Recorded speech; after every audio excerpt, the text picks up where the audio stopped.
Greetings and salutations, and welcome to Flintlocks and Fireballs, where a handful of mad actors will attempt to survive the treacherous waters of Dungeons and Dragons.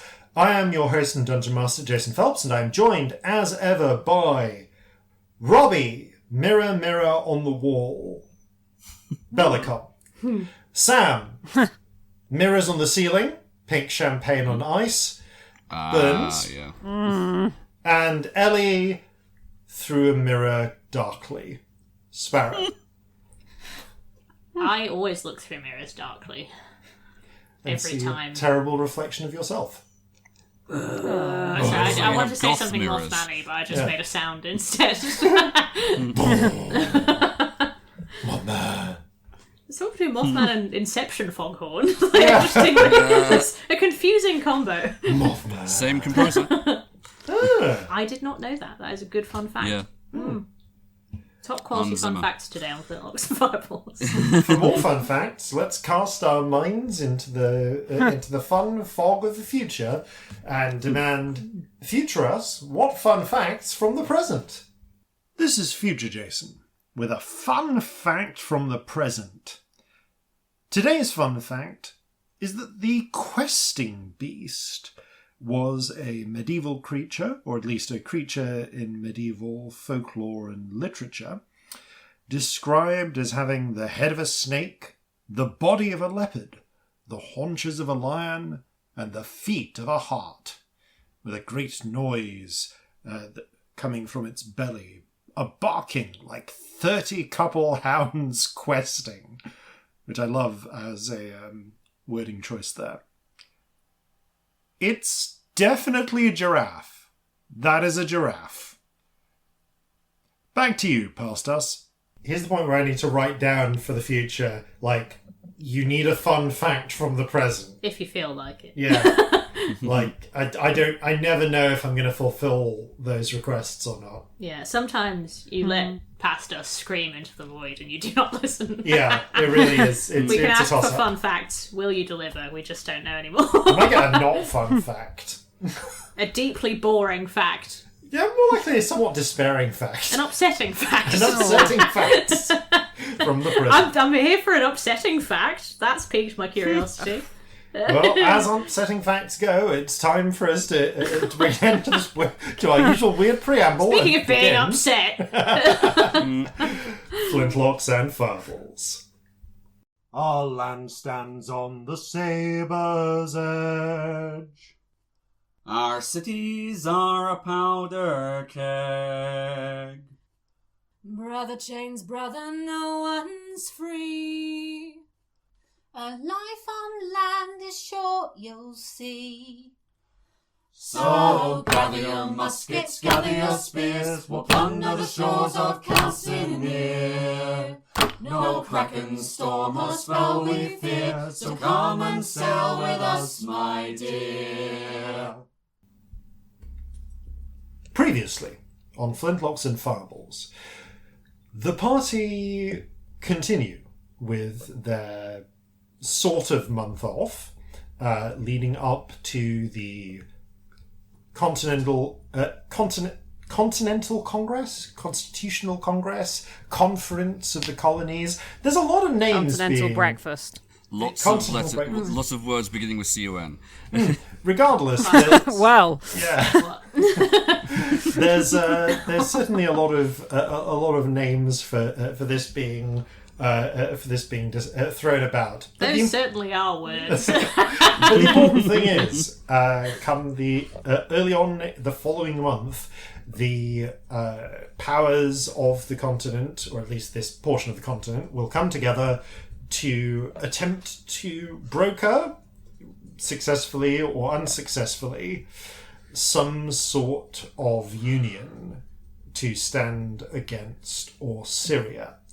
A convention which to which the party have offered to help secure a seat at the table for, at the very least, the Panicky Achin, if not others, who certainly have a vested interest in how this will unveil. However, following a conversation with Odinone, Telesinero, and Anisadira, in which they learned, amongst other things, the strategic strength and positions of the Panicky, they also learned that they have come here because they suspect that the Yamasor Achin are planning something and have sent agents into town, possibly to disrupt the convention and mastermind some sort of attack. Additionally, Celestia reached 2 important resolutions. The first, that she would need to make a play for control of the Ebengard. And secondly, that because of that, in order to fulfill her promise to Sabned, she's going to need to propose. And we're going to need to make Sam marry his own D&D character, which is like the funniest thing. Like, oh, so good. I didn't expect me to challenge myself to a duel, much less this. However, before that comes to pass, we have time for additional downtime. So I've gone. So as before, I've gone. We've spoken ahead of time with each other about what sort of things we want to do with different party members, focusing on learning different activities during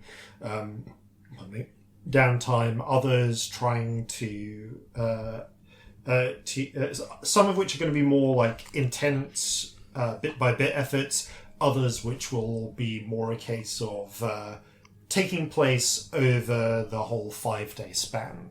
I have made a ruling as well that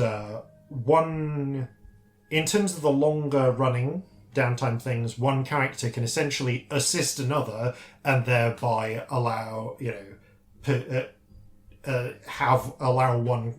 one of the characters to sort of do 2 segments of downtime, with the assumption that the second character is kind of helping being an extra pair of hands or an extra pair of feet, but still letting the one take the lead. And we're actually going to go to start with one of those longer downtime activities.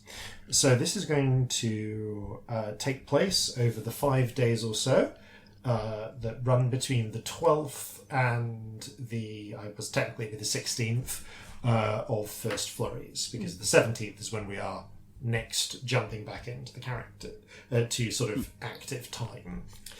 And for that, we are going to go to Scamp. So, you can actually begin this scene, back on the Kraken's Bane, talking to the others, if you want, because that might make sense as a place to start. Yeah. So, it is, we're going to say, dinner time on the 12th. The same day as... The same day as you, Celestia's made her resolution to go to get married and take over the Ebengard, and you've had and you've sort of broken to get some food, or possibly have it brought in, and after a little bit of some food and a little bit of time to process, you have a chance to think about what you'll be doing next. By the way, dinner, which is why I grabbed Table Fables, is... I like the dinner pages and table tables. Table tables. That's what I said. Table. Fable tables. Thanks, table tables, for all your tables. Captain's table dinner tonight is lamb with mint sauce. Vegetarians are and Mint sauce is best with mushy peas. It is really good with there are mushy peas on the side as well. Oh, good shit. Well, no, mushy peas are the centre of the dish. Very Austrian in this setting. Mint sauce is also good with potatoes. Good. Which Mashed I assume potato, with mushy it- peas, mint sauce, that is a good dinner. Oh, good shit. Indeed, and apparently with a side of gin as a drink. Heck yeah. Okay. I love a lot of gin. Nah. Dessert for, a Scamp as usual. Just Scamp, you have a nutmeg spiced milk. Ooh. Yeah, and she has. Okay, it's just rolled cranberry sauce as for dessert, so I'm gonna roll again and That is a sad dessert. see what is with the cranberry That is sauce. not a dessert. No, that's lies. Date rolls. What? Apparently, date and cocoa rolls with optional cranberry sauce. Cannot decide if sounds disgusting or nice. No, I'm going to make a complaint. This isn't on. Yeah, the cranberry sauce has a little bit of ginger in it, Ooh, that sounds good. which kind Doesn't of makes help. it goes. Still dates in the middle. I vary wildly on dates. I'm not as firmly against them as Bob's is, but you know. Yeah, I will eat a date on its own, but as soon as you put dates in things, I'm like, no. So, nevertheless, you are Scamp. You find yourself faced with a date pudding. Celestia is a little bit pissed and writing a guest list for her wedding. That's what's happening. That's what she's doing at dinner. Can I How bring many my tables are we up parrots to to your so far? wedding? What did you say? I'm bringing all the parrots to the wedding. Is that all right? Have you got No, room they're for my not parrots? invited. It's only fair after you kill them. I refuse for any of those fucking birds to be at my wedding. It's Oh, the no, most I forgot. important day They'll of be my like a life. choir. I forgot that I gave you a spell to conjure 100 parrots. 100 That's what it ghost is. parrots. That is what that spell is for. Parrots and nothing else. Well, if you bring the parrots to the wedding, then you're not allowed to be flower person. Like you said you'd be Oh. as a joke ages ago when I said I'm not Yeah, I marrying did. Sabnet. Yeah.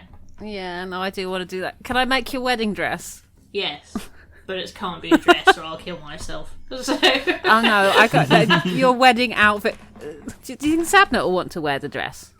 Hey, I mean, He'd look he lovely. might. I don't know if he's a dress man, but we could ask him. I think he'd Yeah, look he lovely. might be. He hasn't even said yes yet. I'm jumping the gun. That's true. Oh, we've got to invite We need to make a Tabby and Inky. They're very important. The writing's are you getting gonna like, bigger do- and bigger. Is this wedding going to happen? Like, you're going to do the proposal before you fight your mum, obviously. But are you actually going to do the wedding before then? Well, what if I die? I should get married before my death. Now, I mean, it might be a good idea to be married so that when I inherit, it's already fucking done. True. Saves time, I suppose. How many I tables have are to we get up you to some- now? I can't count and don't know.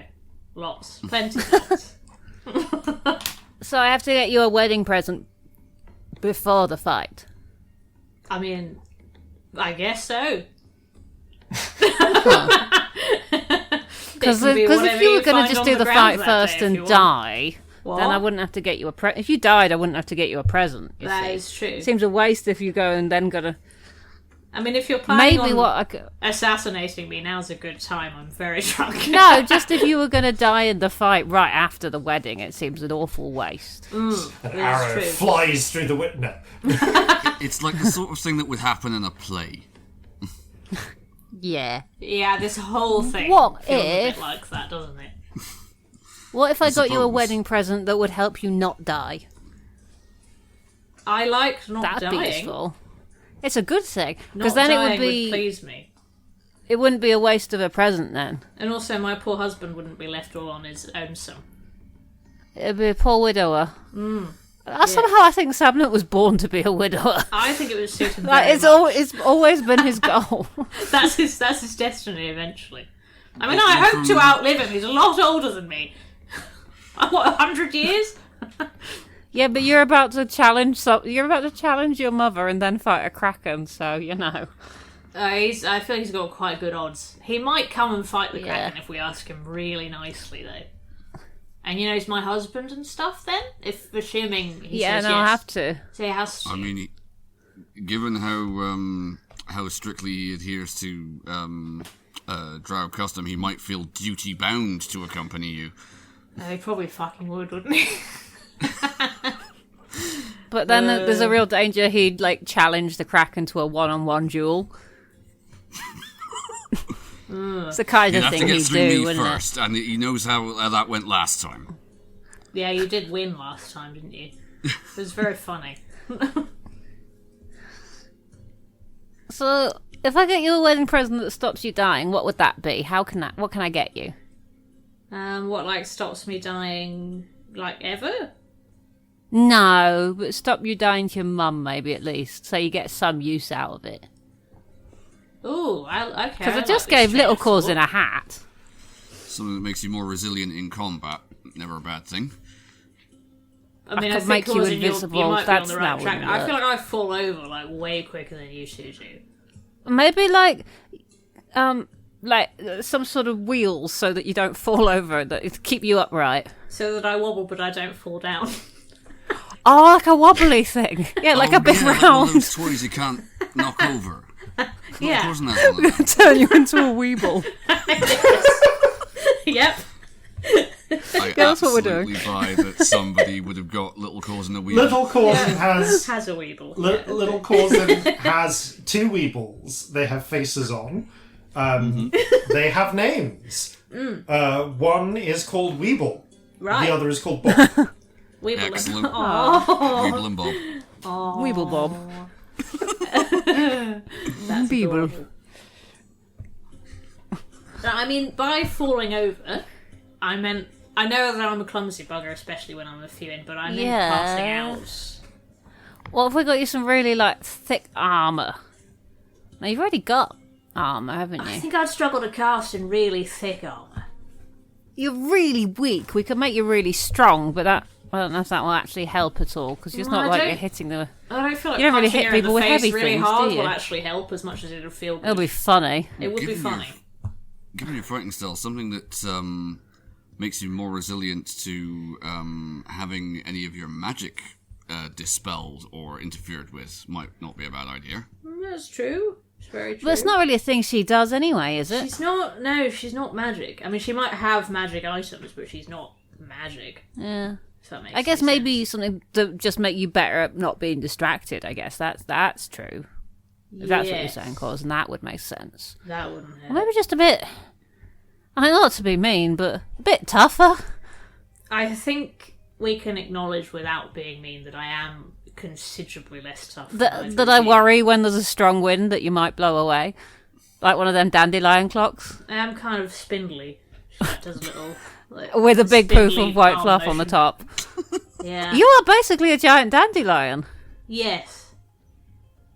And I wish that I could be like, oh, shut up, I'm really strong. But no, I am shit at staying upright. I'm really good at hitting people. I'm not very good at being hit. And I No. bet my ass that her sword is fucking terrifying. Because you used to be able to do that magic that made your people a little bit less easy to hit, but I don't think it works if you're wearing any armour at all. So, and I forgot how to do it anyway, because I wasn't doing it, because I kept forgetting, and then I forgot it entirely. It's so weird how you can just forget stuff like that. I don't think that happens with me. That's worrying, the implications of that, but I used to be able to do that one that slows you down when you fall from a high place, and then I learnt how to fly, and I kind of forgot how to do that version. Because it wasn't as Alright. interesting. No, it wasn't. That makes sense. I mean, I guess, something... You see Marjorie do... It's a strange thing to see a seagull do. Wait, no, Marjorie's a pigeon. It's a strange thing to see a pigeon do. But she just takes one wing and vaguely brushes it over the front of her head in the pigeon equivalent of a face palm. But yeah, something to make you a bit tougher, maybe. Yeah. I bet my arse is going to poison her fucking sword as well.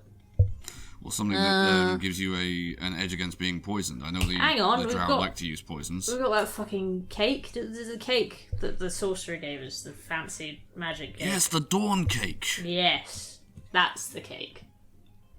Right, that could be your wedding cake. You'll have your wedding right before you challenge her. Yes! Let's do it. Perfect. We better let me sober up first, if I'm honest. Celestia. I'm not being sober at my own wedding. That's true. This is a good point. Although, do you think the cake would sober you? Would it? This is actually a good point, because you did identify that cake, didn't you? We did, yes. Yes. And I believe contained amongst that cake's powers is immunity to poison. So it would sober me up. Would in fact sober you up and prevent you from getting drunk for 24 hours. Okay, so when I'm done being pissed after my wedding, could have some cake, and then we could all go and challenge Naivar Arsenal for the estate. This is fine. What are we doing? Help. Scamp. We're choosing cake instead of death. It's very important. But so that'll help with the poison. But if we can find something just to make you a bit tougher, I could would try and love make that. something. Because I'd bet that she's tougher than me in that department, to be honest. I think that's a big leap. Yeah. I don't know anything about her, but yeah. Yeah. I know small children who are tougher than you. So. Shut the fuck up. It is true. Saying. You were one of those small children. Yes. Okay, Scamp. You technically this part you don't need to be in your wing of the Sorcerer's Citadel for. You can just do this. So, what sense would you like to draw upon to get a sense of where to begin? Oh, that's a good question. I mean, mechanically, what I want to do is Constitution. So I'm gonna, I guess, thinking what things have a high Constitution, because it's that same sort of feeling. Like, what feels like it can take a hit. So, am I thinking about animals or creatures or things? Where's Scamp's brain going? An ox, a You rhinoceros, have... probably not. All right. Or a rock? You have an instinct. Like, are we talking... You have an instinct. You need someone to slug you across the jaw as hard as they can. Or in the gut. Basically, you just need someone to sucker punch you. That is the instinct you are getting to how you're going to connect. Right, to this where's instinct. Molly? You open the door, call Molly is on shift at the moment, but comes up. You needed me? Yeah, I need to be punched in the face real hard. And I was going to say something mean to make you do it, but actually I'm just going to ask as first. punched in the face. Wow. What's your armor class? 16. Oh, yeah. She just makes it. You take 1 point of damage because Molly is largely dexterity based rather than strength based. But there is the proper comedy spinning around from the impact, and you get a flash of inspiration. So, can I ask you to roll an Arcana check, please? Yes. Do I tides this? Because being punched in the face and then the tides going is kind of funny. Yeah, go are on. tides active? I've lost track. Tides are dormant. I will use them. Okay, tides are active. Oh, thank fuck. I've got a very hard to read dice. How unlike me. But I thought I'd roll double ones. I have not. That's a 12. They are hard to read. So 18.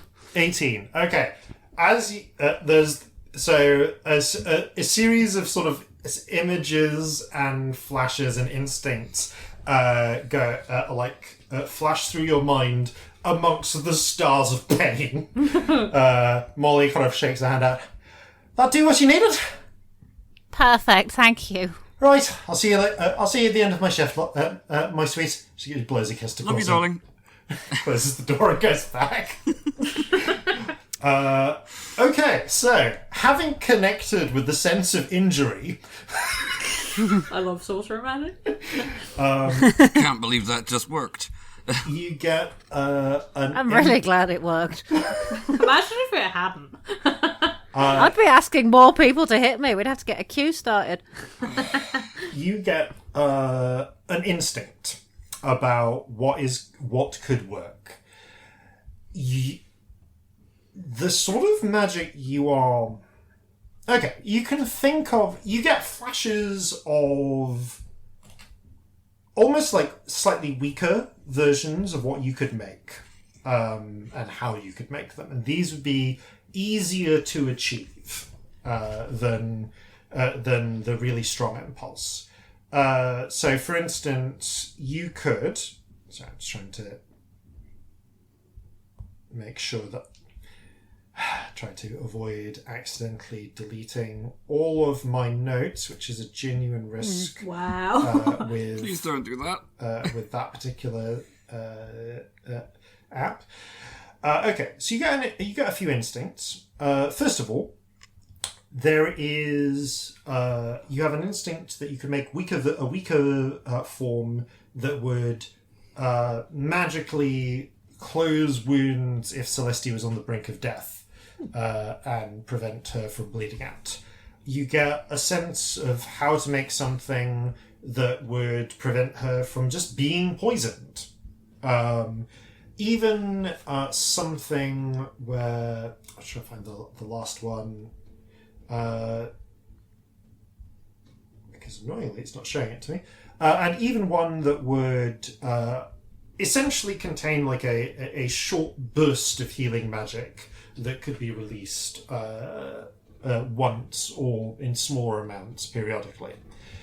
But something that would continuously that would essentially make Celestia as healthy as an ox, or in fact healthier than an ox by some way, that would radically infuse and strengthen her constitution in a sort of permanent capacity is powerful. Sort of, well, not Eye of the Storm powerful, but it is telling that one of the functions of the Eye of the Storm was to make Celestia that smart and that capable of clear thought. Takes a lot of power to make Celestia that smart. And that from that same insight, you get the feeling that Celestia was able to think that sharply while connected to the eye because she was connected to the Kraken. She was borrowing, in essence, from its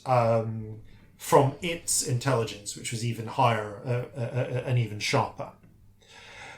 So for Celestia to have that much, to be able to borrow that much power in this from a health standpoint, she would need to draw on something even healthier, even with an even stronger constitution.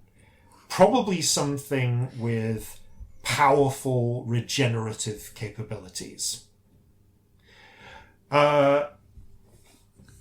You have one thing jumps to mind, but you have a sense that there might be other things that you don't know about that you could research.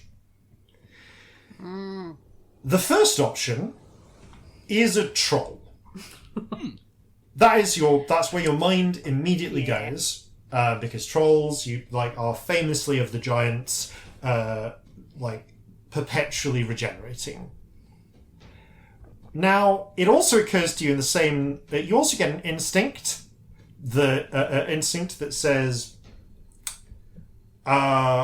one way or another, the troll probably isn't going to survive the process. And you also definitely remember that trolls are sapient. So, if you're okay with that, you could try and track down a troll, and think and work out what degree of troll is going to fit the bill here. Like, do you need to kidnap a troll baby? Does it need to be a troll of a certain age? You're not sure yet. But that is one option. It also might be possible to find a powerful regenerative creature that is more bestial in nature, though nothing immediately comes to mind. You'd need to research one. Or it might even be possible to find some sort of plant or something like that, but that's probably even rarer. So you have options on how you want to proceed there. I need to go look at some books or talk to someone good with monsters. Well, I can help you out there, but I know as much as I know. Well, do you know anything that does, like, you know how trolls just keep getting better? Like, yeah. if you hit them, they get better again. Yeah, Is there anything like that that wouldn't be a person? Corzin will rack his brains and try and think of something. I feel like I definitely Would this don't be a know. nature check? Yes, this would. Okay. I mean, you can make it a nature check. You actually have options. Like, if you wanted to check through different approaches, you can check. You can think in terms of nature, your understanding of biology. You could go history for historical events, religion for like religious and mythical Stories tales. about creatures of Yeah. Okay. I think, given my skill set, nature's the best bet, so I'll try that. Okay, that is... Oh, that's only a 12. 12. And trolls are the thing coming most to mind, very annoyingly. That they are the most famous one. You get an instinct that there is definitely at least one other famous creature. Annoyingly, the only other thing that comes to mind is the Tarrasque. Not really available right now. That's not really been available for the better part of 1800 years almost. Yep. There was a whole thing. So, However, if there's a type of troll, there's no trolls that aren't really people, are there? They're all you they're all could pretty. you could search Power, more. yeah. Just it would be like you can use your downtime this day. Yeah, you can do this check again over the course of downtime. But that was the can you get anything immediately check. Yeah. I guess I'm going to some libraries. Yeah, maybe there's like some catalogues of flora or fauna here that might yield something. I mean, it must be something that isn't a person, right? Yeah. There's got to be a plant or something. There's. It's annoying. I'm sure I'm overlooking something, but I can't think of anything else right now. That's the word. The what's it that we fought in the Smith's place? They had a that metal person. Was it metal? Oh did they? shit! The Yeah, one we broke. It healed. it did heal over and over again. That's true, So- although I thought that was magic and, like, due to certain, like, environmental circumstances. Like, Yeah, those things but- we were being chased by in the hedge maze get healed if you... But Like, if it bomb lightning works through them. like Scamp's magic, which I mean, they might have done it Then differently. I mean, the don't know. Where Smith did they get it might from? tell us what the source was. If the Smith used something from worth the asking, real certainly. world to get that property, maybe the Smith can just tell us what it was. I don't feel like they'd mind. They were pretty cool. Certainly worth asking.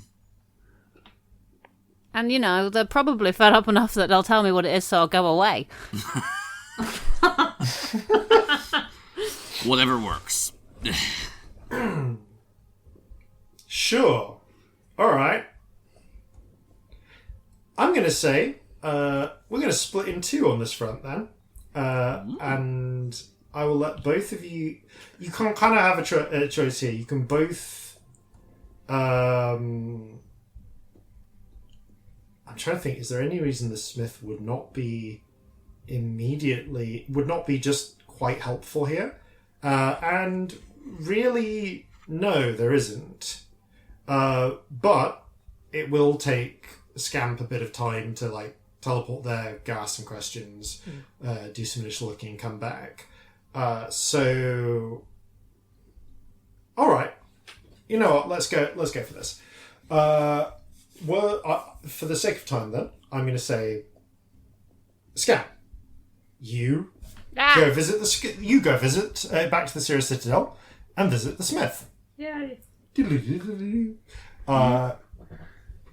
The smith once again greets you, and the hobgoblin and the older, actually bugbear, I think it was, the middle-aged bugbear echo of the smith with his gleaming prosthetics greets you and invites you, and this time invites you to have a little sit down with some cups of little red pot earthenware cups of tea.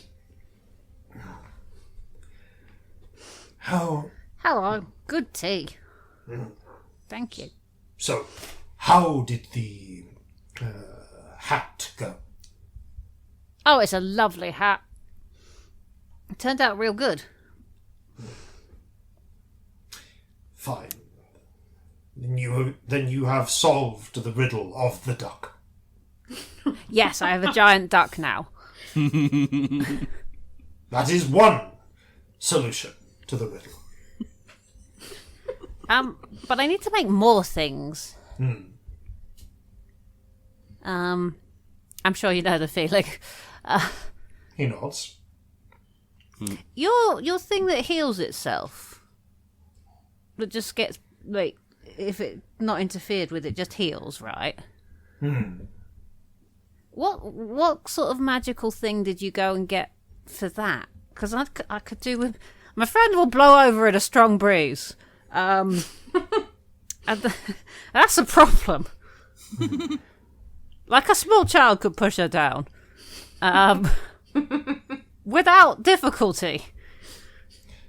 He looks to the statue, the steel statue of the hobgoblin woman bathed in killing light, which heals it instead of destroying it. That would not help your friend. You see, the way it is a function of how I have built the Guardian, based upon the designs of one I encountered during, he gestures to himself, my lifetime,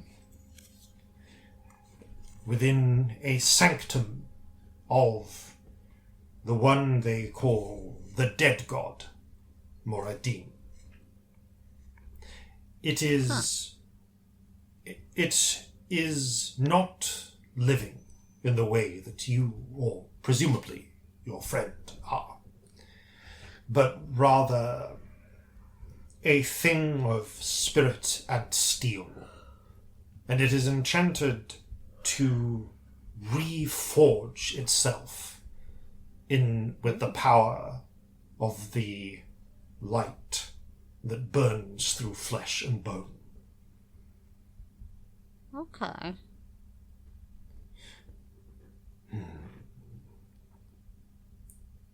But you seek something to heal your friend. Or just to make it harder to knock down. Yeah.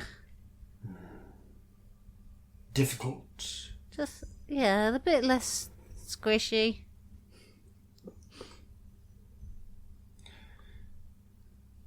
My first thought would be, well, perhaps a troll, if you have one as your enemy. No, I don't. Got on well with trolls, I assume. I can't remember. Have we met trolls? I don't know. I don't have a troll that I'm happy to go out and just murder. I think the only time you've met trolls was in Arorthator, were the ones who are kind of subordinate to Arorthator and that icy crag. Yeah, I think so. Yeah. Who you vaguely recall were basically a small family of crafters. Yeah, pretty much. Yeah, there's So no hey, trolls if you want that to murder a small family of crafters, you know the location of some trolls that you can teleport to. No, there are no trolls. We're not murdering. They had adorable troll children. They were really cute. Yeah. Yeah, no, we're not doing that. Perhaps the heart of a Methuselah tree. Ooh, what's that? Well, it is an ancient tree that which is said to was believed by many to have the secret of eternal youth. It certainly Can't let Celestia have that. They'll go right to her head. It certainly did itself, and it was indeed it did indeed allow me to forge a staff of carve a staff of great power of healing and regeneration. Okay. Where is it? I cut it down and turned it into a staff of healing. Yeah, and but is there regeneration. another one? I only knew the location of the one. Perhaps Right. And there is another. Do you still have the staff? I presume the staff is in the possession of whichever dynasty inherited it from my wife. Okay, let's not start another international incident. Perhaps So I guess I'm going looking for another tree. that may well be a course you can take. I regret I cannot be further aid. That's a good start. Methuselah tree, right. Would you say heart is like that, like the middle of a tree, or is that an actual? Does it have an actual heart? Okay, just checking.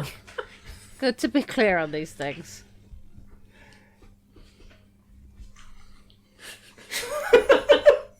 I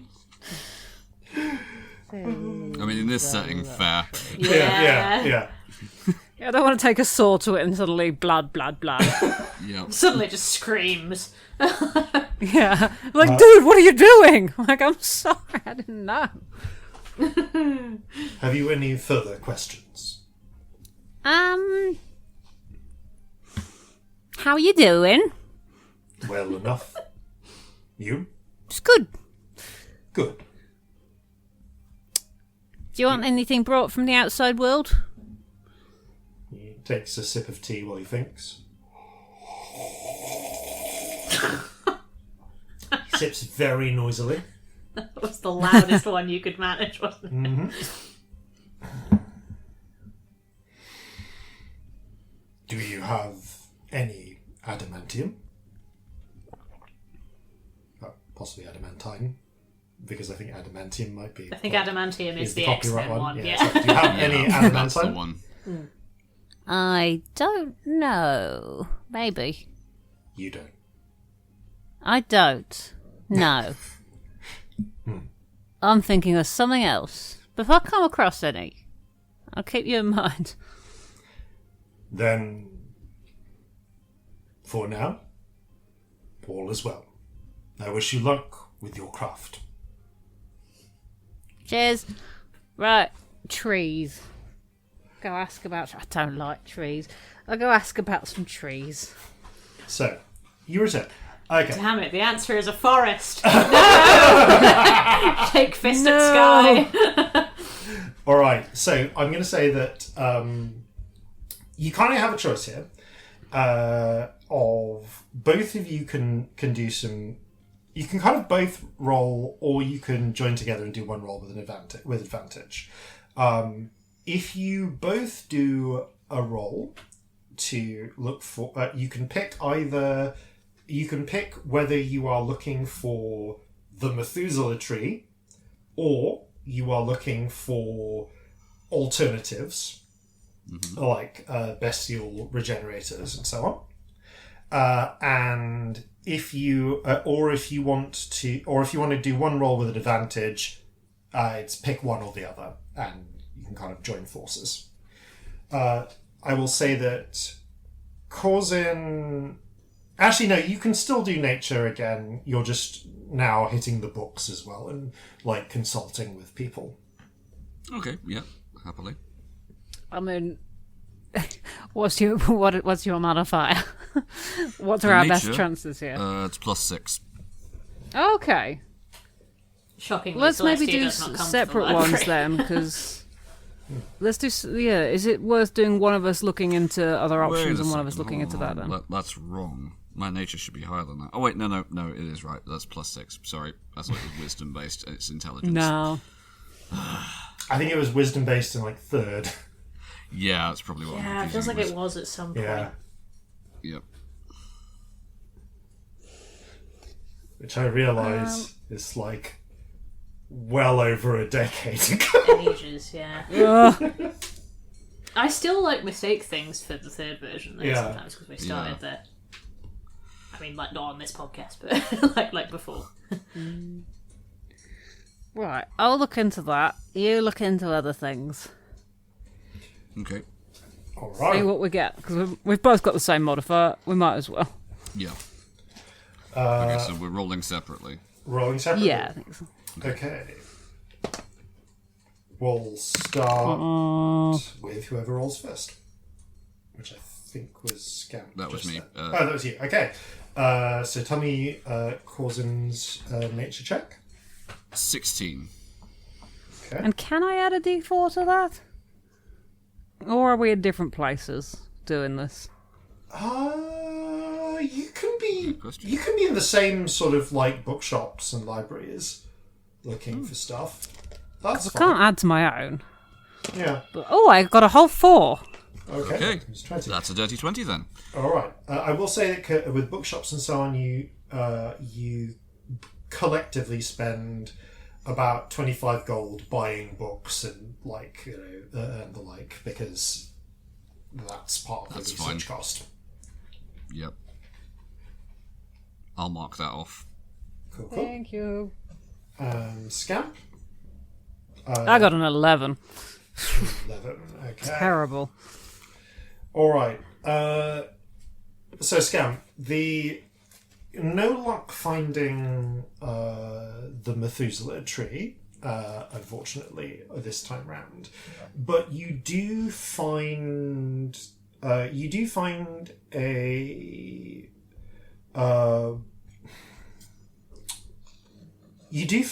little bit of general information about magical trees. A lot of magical trees, annoyingly, are predatory. It would appear, but are either predatory or particularly nasty with in terms of their defenses. But there are quite a few that are simply just like trees and are not themselves terribly dangerous, but tend to attract magical creatures to feed on them.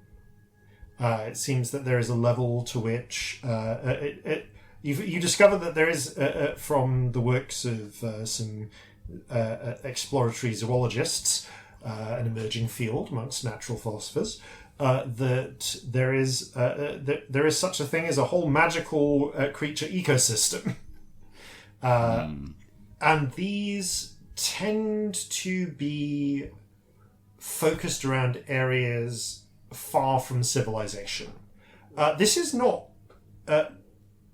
This is actually because of the aforementioned predatory or dangerous plants or magical monsters that tend to feed on these plants, because with the rare exception of things like the Regent's like I think it's Regent's Blossom, the flower that's cultivated for healing potions, that can be cultivated somewhat in captivity and grown on an industrial scale, most magical plants and animals are real useful for alchemists and a real friggin' pain to live close to. Like, you know, you felt like there's a point where you once again have a chat with Clara and consult her terrible book of secrets, and Olga's notes do actually list a number of these. There's a particular type. There's a few particularly nasty types of magical mushrooms. One that just screams when anything gets close and attracts predators, and then basically rots whatever dies close to it to get nutrients. That is terrible. There's another that when you get close releases spores that first knock you out and then kill you, and then when your body gets possessed, when your body reanimates after like 24 hours or so on, it somehow manages to essentially enslave the zombie that results, to act as a sort of protector / servant. It doesn't appear to be intelligent itself, but it does use it as a way of, again, defending itself against predators and collecting more nutrients. Yeah, these things are awful, and consequently, people tend to eradicate them. Because you don't want to say set up a farm near something like this.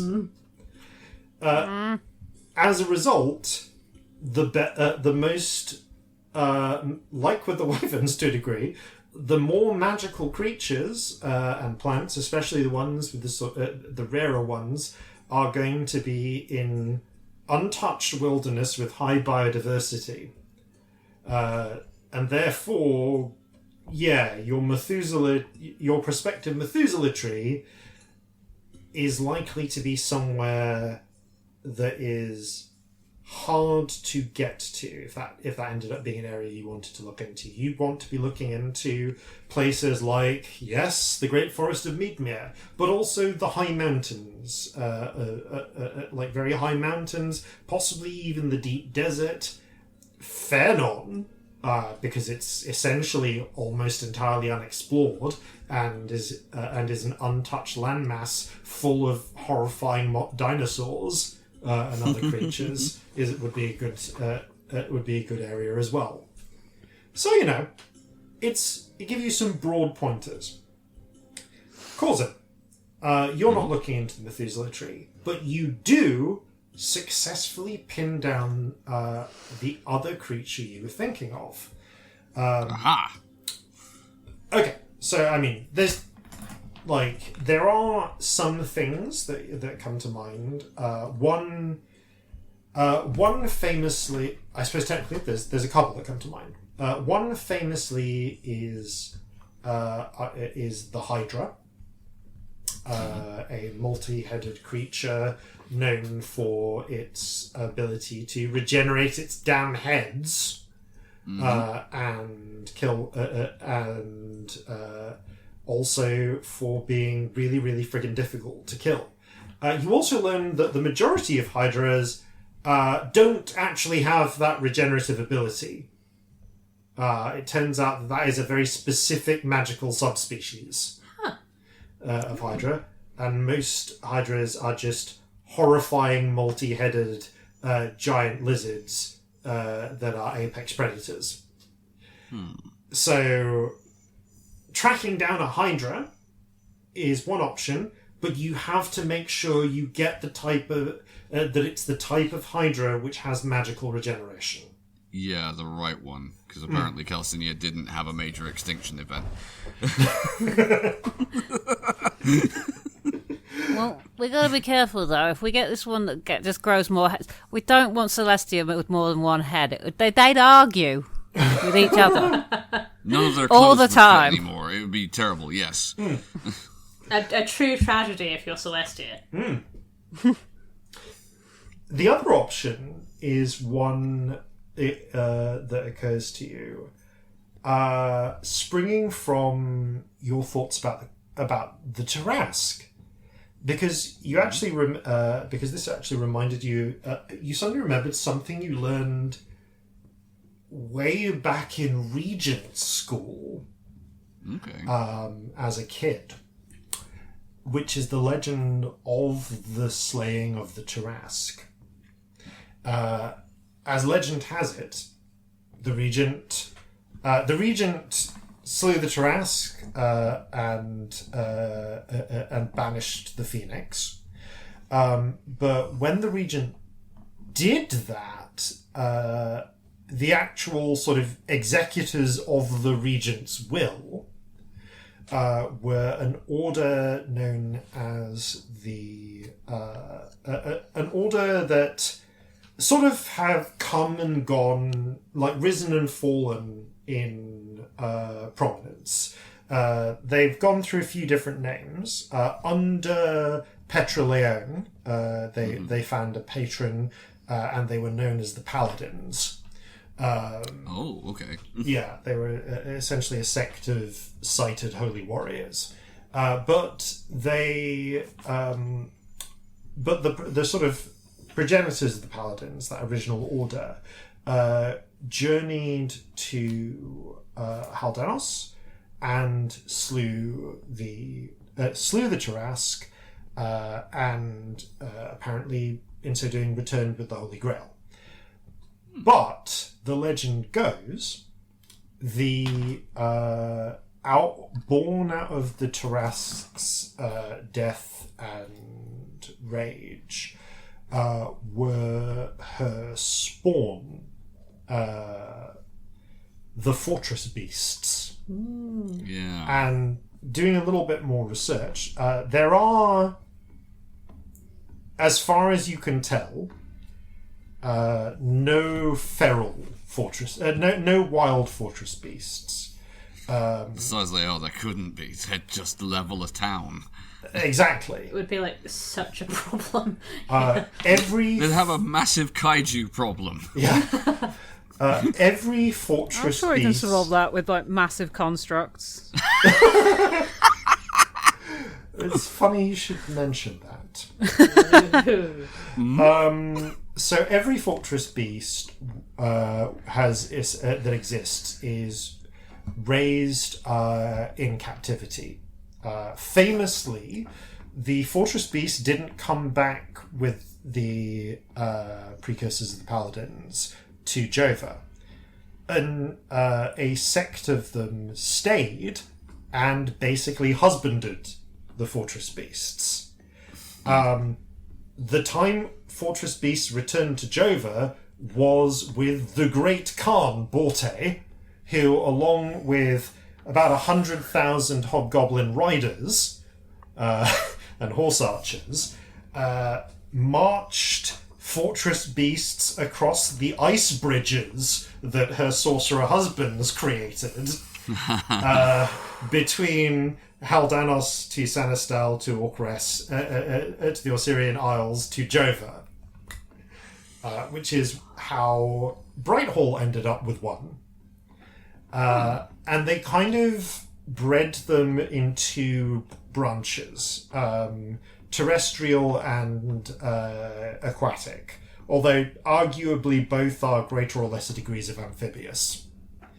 But they're, the important thing is that fortress beasts are named because, well, I mean, first of all, they're named for two reasons. First of all, you can take a fortress with one. They are fortress sized. Like these are kaiju. You could build a fortress on one's back, was sort of the implication. And that is the other reason they called that, because yes, that is exactly what they do. And that is was part of why the Great Khan was able to conquer a continent and a half. Because she did that. So, like, the Norman strategy of maintaining castles to enforce your dominion goes extra far when the castle can get up and walk. Yep. Not quickly, but quickly enough. And to this day, the naval fortress beasts remain a part of the backbone of the Osirian navy. That's what they always say about fortress beasts. They're not fast, but they're single-minded. They are. They got one of the great advances they made was realizing you could put cannons on them when cannon was were invented. God. Yeah. You vaguely recall seeing a fortress beast in dock, as it were, in Crosswater. Brighthall has one, and you saw it, and they pretty much have. They're quite interesting. They have to because they are so valuable. Nations are generally willing. Nations are willing to spend the resources to get the fortresses on the backs of them enchanted sometimes, especially in the case of the naval ones, because you have heard that they can submerge. Not too deep, otherwise the fortresses on their backs do break. But they can certainly come up. If there's poor visibility, there have been occasions where they have been a surprise in a battle. Submarine warfare. Indeed. So this is that is quite the concern. They also have inherited a shade of the Tarrasque's eternal and unstoppable regeneration. It's not as powerful as the Tarrasque's was, but it's certainly on a par with anything a troll can achieve. Okay. Kind of terrifying. Scamp. Okay, so we could kill a fortress beast, but we wouldn't get it through the door of the citadel. I was going to say, Scamp, you do have an instinct here. You'd only need to get the fortress beast's heart. I think the rest of the fortress beast might object if we try and take the heart.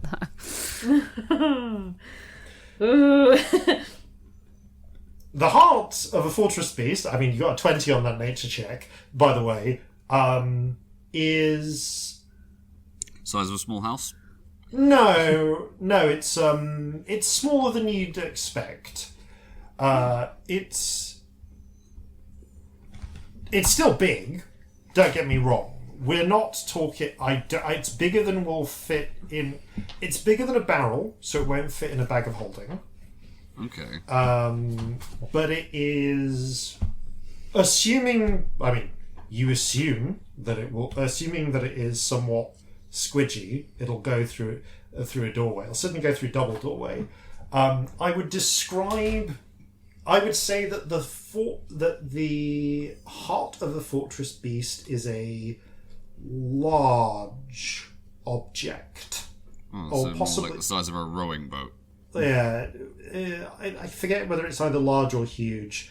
10 foot on a... It would just about fit into a 10-foot cube. Large. Yeah. Huge is 15, I think. Yeah, so you can... That's the scale you are that's the scale you're operating on. But it could be possible. And I will say that if you can you have two options essentially for this that you can pursue. You can try and find you can try and hunt the Methuselah tree, or you can start thinking about how to cut out the heart of a fortress beast. It is so funny that all of this is because I took Carl as my jump stat. Like 5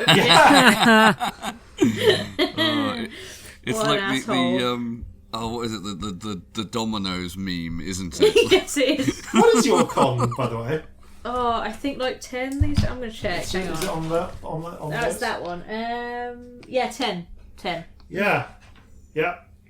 That's with an increase at one point.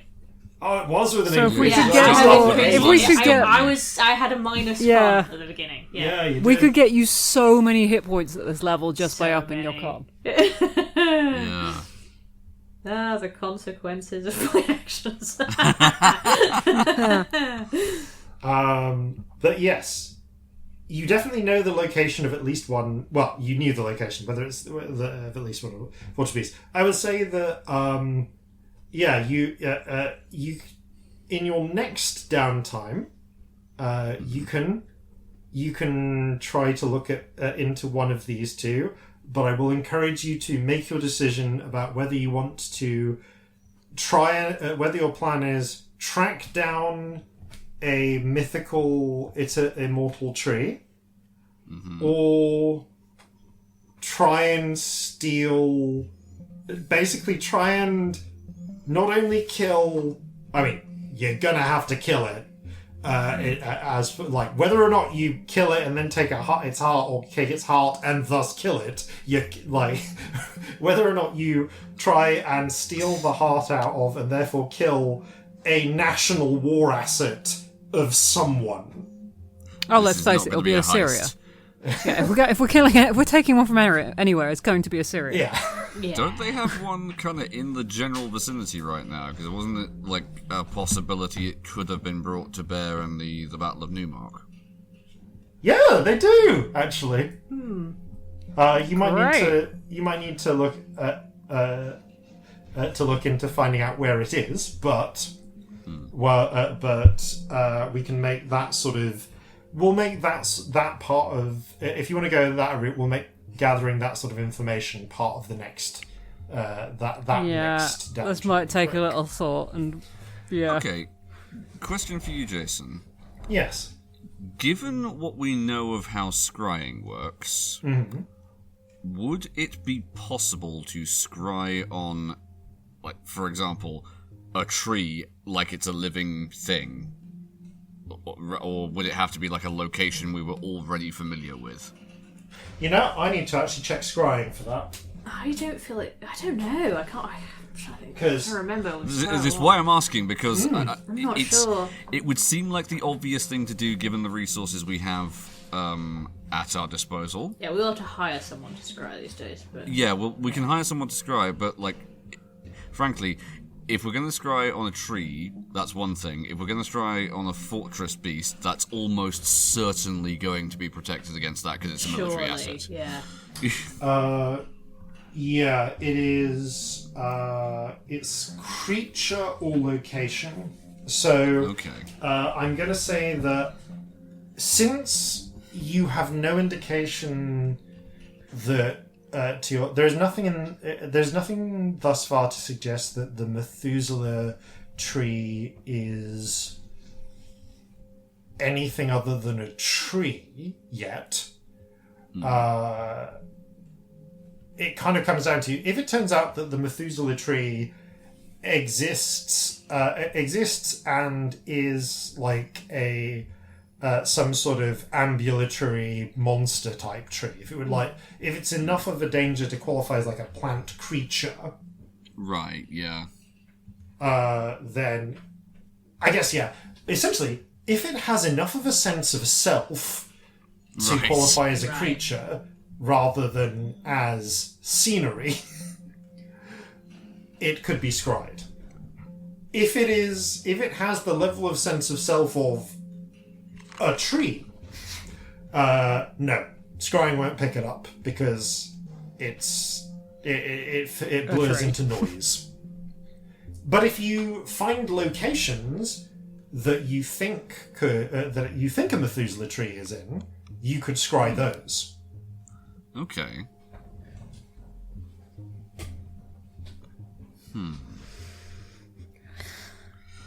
Alright, this needs some thinking about. What do we think our best option is here? Well, we have no leads on the tree, so that's a problem. But we do know where there's fortress beasts, but they are still fortress beasts, so that's a different problem. Yeah, I'd have to even look up when the last one of those things was taken down in an altercation. Yeah, that might be worth knowing. Right. Okay. Ugh. You begin your... and I'll say that happens alongside other investigations and so on. So you, so that is as far as you get during this brick of downtime. But you have a direction. Okay. And now you need to start thinking about how to kill a fortress beast. I'm a problem. I am such a fucking problem. We've all got dump stats. It's just yours was a choice. It was an interesting choice. It's fine. All the people who are really angry that I haven't optimised at this point have stopped listening long ago. Let's be real. Or they're still listening. And just yanking their hair out at this point. Or maybe they're relieved. Maybe they're like, finally a chance to optimise. Oh, we're fixing it, please. All right. We are going to switch focus then over after these, no doubt important, messages.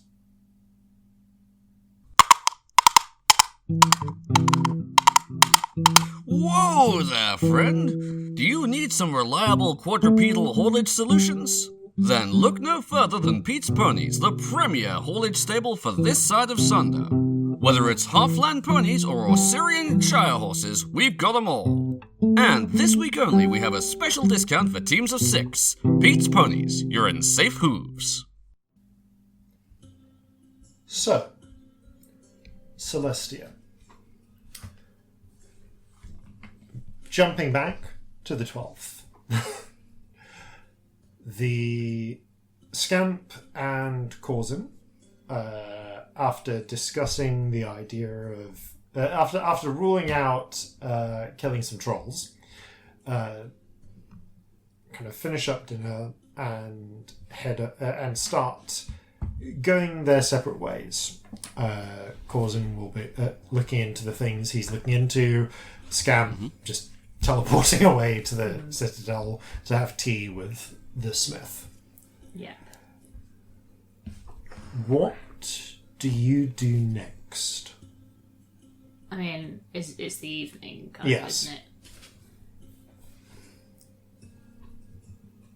I'd like to cast Dream.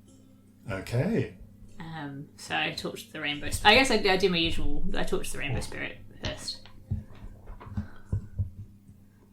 I'm thinking it's time to go and visit somebody. What do you think? She's still like a little bit pissed from before. I mean, that sounds like fun to me. What if we went to see Adrian? Would that still be fun? I don't know if that's fun, but I'm down for it if you are. Well, the mirror said he was reachable. It's the only thing I can think of. Give him some dreams. Talk to him. I don't know about talking to him. Maybe we should just send him some dreams. Maybe we should just look at his dreams. I don't know. Is that a bit pervy? I don't know. It depends on what he's dreaming about, I suppose. We could always leave if it's a sex dream. That would be my plan. I think we just, maybe we do literally anything else. If it were that once was enough, wasn't it? Maybe if that happens, our plan is literally anywhere else. The Rainbow Spirit sort of like, in its half echoey form of you, nods enthusiastically. Yeah. But surely that's not all he dreams about, right? Like, surely not. No one just dreams about that. The rainbow spirit kind of twists around. Oh, this would be a really good moment for that octopus. I mean, you can shrug. It's sort of like, yeah, but I'm not really a shrugging sort. No, that's true. Yeah, neither of us can shrug quite as well as the octopus, can we? I suppose not. No, it's not our thing. Bit of gnomish brandy then? Yes, let's do that. I get a little drop out and give it to the spirit. It sort of Has a little licky. Yeah. And then kind of sweeps down into a little pile of sand. Right. Oh, I should sit on my fucking bed. I always do this. I throw myself in the habit real quick. And then throw a bunch of dust in your eyes. Yeah. And immediately it's the weird sensation of falling backwards falling backwards and then landing standing up. Roll a d20 for me, please. Oh no. Where are we going? Help. 8. 8. Okay. You find yourself at a fair. There's balloon animals everywhere. Cool. I don't know, which is particularly odd because I don't know if balloon animals exist exactly prior to the invention of vulcanized rubber. I mean, Reginald's made of rubber. This is true, or at least a rubbery material. I mean, not that Celestia understands this, but like Reginald felt like a balloon. Yeah. So you can have whatever the fuck you want in the Dreamfold. Certainly, though, you are familiar with the idea of, like, you know, inflatable things. Like, you know, an inflated pig's bladder is the fundament of a game of football. So the fundament of a great day out. Yeah. So certainly there are, but yes, there is a definite feeling that the various animals here are like hollow, filled with air, and balloony in some ways, as they wander around the fair, playing the various games, licking pieces of like spun sugar off sticks. The inflatable animals are having a great time. Cool. This is certainly happening. I would like some spun sugar. How do I get some? You head up. There's an inflatable sheep. Not to get sidetracked. Who is selling the spun. Implausible that I wouldn't. Yeah, this is an inflatable sheep selling the spun sugar, and let's go for inflatable sheep. Hands you a big stick of spun sugar. Like, how much? That'll be 3 tiers. Could you harvest those, or do I have to like squeeze them out? Like, how does this work? Yeah. I mean, you're the one who has to pay. Right. Roll a performance check. She's quite sad at the moment. That is 25. It really does not take much to, like, you know, actor yourself into. It takes 10 seconds. Yeah, less. Crying a little bit, and the sheep brings forward a little spoon and collects the 3 of your tears and pops them into a little jar. Are they good enough then? That'll do. Have a great festival. Thank you. You too. Sugar better be fucking good, is it? It tastes like annoyingly bittersweet. This was not worth it. It's really good, but it's really good in comparison to the tragedy. Yeah. She's like still crying a bit and just like licking sugar.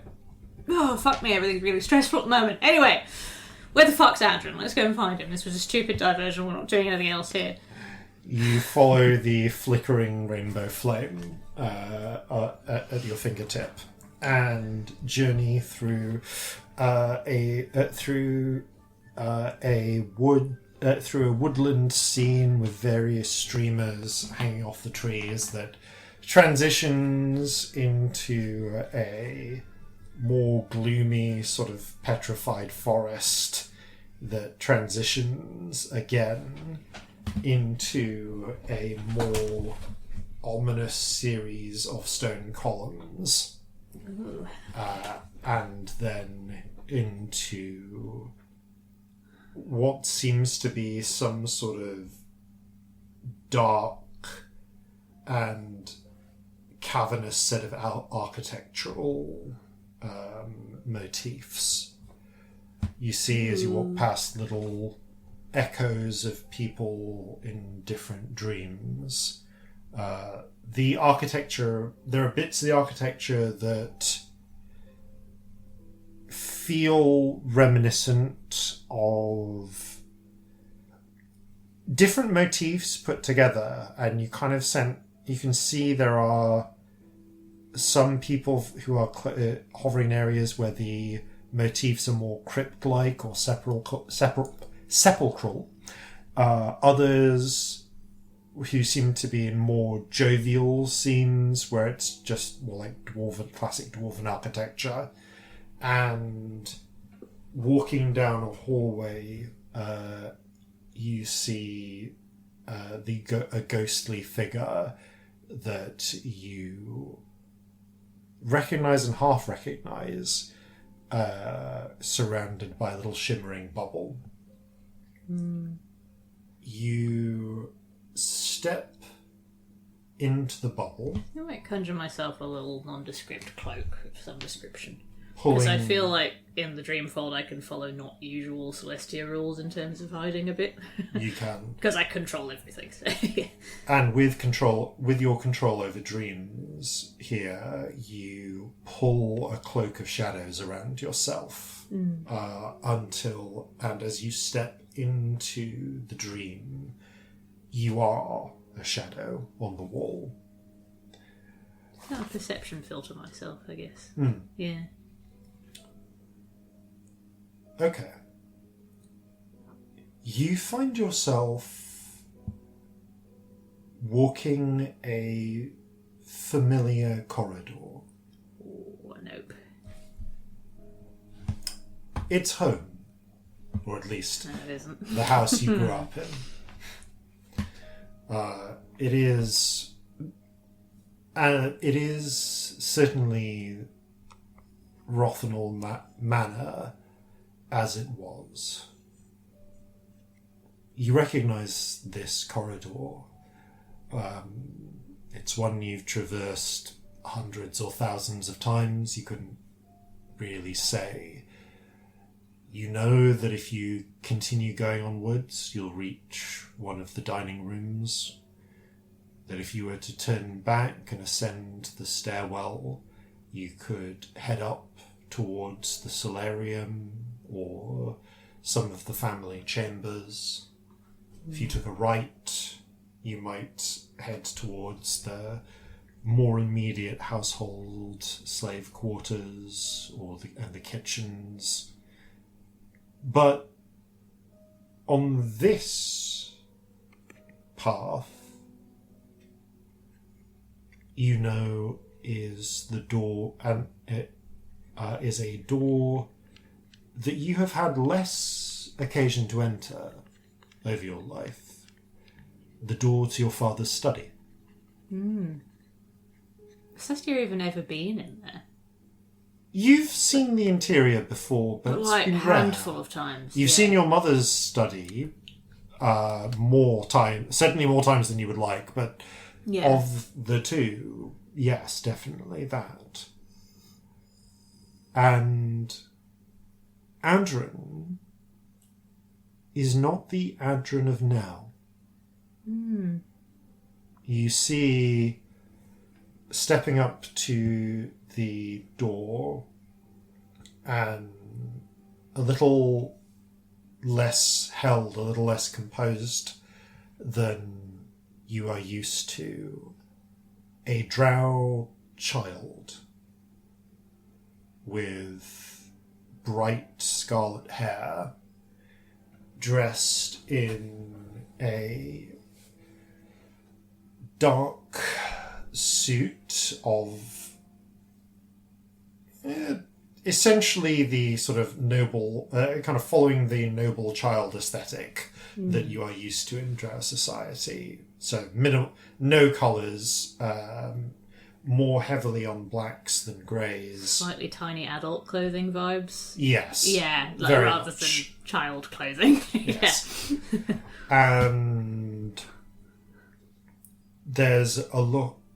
You can kind of see young Adren steeling himself for a moment before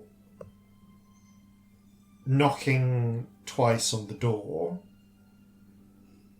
and a voice from beyond going, "Enter."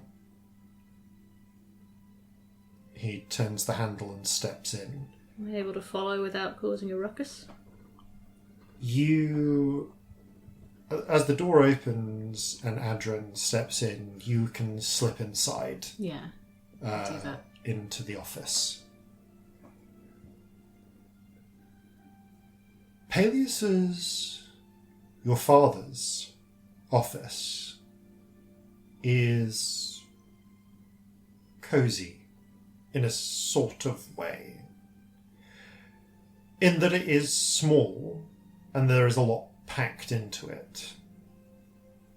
Your mother's study is by no means egregiously expansive. You have had the opportunity to see, say, Lady Hanali's study, which is an exercise in opulence and is designed to impress.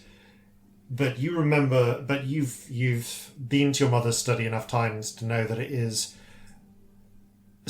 exactly spacious enough to fit everything in comfortably, but that there is very little there that doesn't serve a purpose. This office rhymes, but does not repeat that theme. There are bookshelves here, lined with books. But the books are not all uniform. They're not all show books. There are some which are there are sets which are obviously part, of a collection of volumes with matching bindings, but there's a lot more eclecticness within the variety of books there. Some are more travel worn, some are older, some appear to be, you see some that appear to just be handwritten journals or the like. Others have collections of maps or scroll cases. One wall is filled with small pigeonholes with tightly wrapped scrolls, which you suspect at a glance contain notes or orders or instructions. The desk is not clean, but ordered. Stacks of paperwork are stacked and largely keeping together with the aid of some trays. But there is space that is kept for a tray. The tray is currently empty at this point. You recognize it as one of the many silver tea trays in the house. You suspect that you definitely recognise it because a similar tray exists in your mother's study, and you have had to pour tea too many times there. Stepping in, Adrian looks up, and there, stood behind his desk, is your father. He is an older, middle-aged drow, which, with the way that elves age, means that his features are still relatively, clear and unlined. He's not yet reached the point where white is going to begin streaking through his own crimson hair. But he carries himself with a degree of assurance born of centuries of experience. He has a strong resemblance to the Adrian of today, though a little shorter, a little broader shouldered. If anything, not, at least by drow standards, as good looking. You certainly recall your uncle at parties joking about how he inherited the family looks, and he's not wrong. He's not wrong. You've met your grandfather, your paternal grandfather. The family looks on the male line are a thing, and Peleus didn't get them. He's got a bit of... it's interesting in that one of the two features that Quilena inherited from him, along with his green eyes, is his snub nose. Yeah, it's little... Yeah. And it's... whereas Quilena manages to pull it off as cute and button-like. Unless she's being an asshole. Peleus, it just looks a little stubby. Yeah. But most of all, right now, he looks the way you remember him.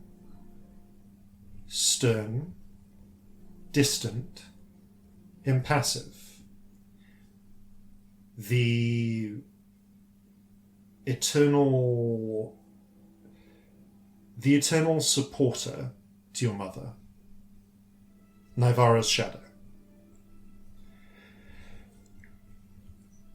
Adrian enters. I'm here to report, sir. He blinks, studies Adrian. Are we alone?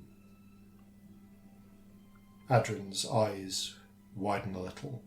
He looks around the room, turns around, he looks right through you. It's a vaguely disconcerting experience. Looks back. Yes? There is a silence. Report, Rothenal.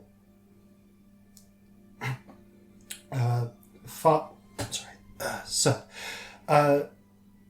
I have been taking infiltration sessions, and I'm currently working on additional blade and toxin work, sir.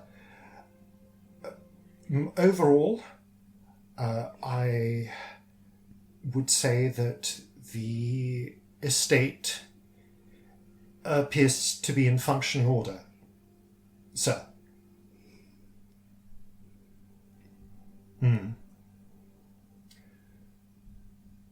Very well, Rothenal.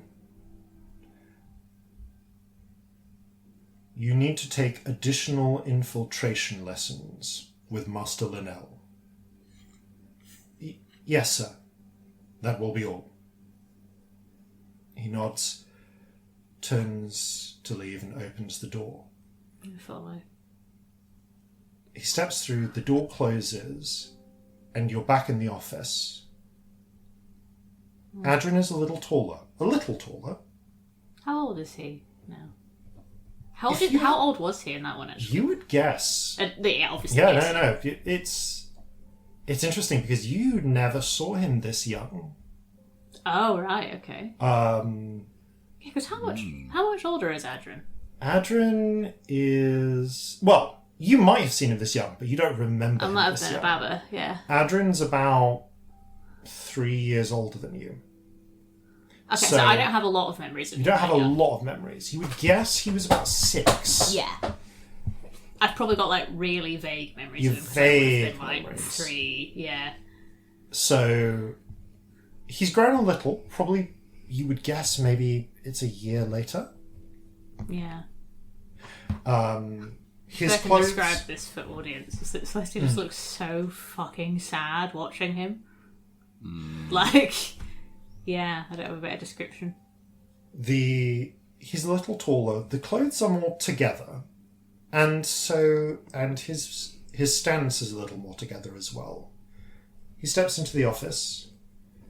There is, again, Peleus standing behind the desk. There are some books in front of him. You can see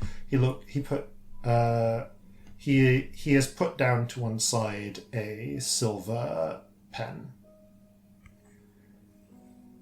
Sir, ready to report.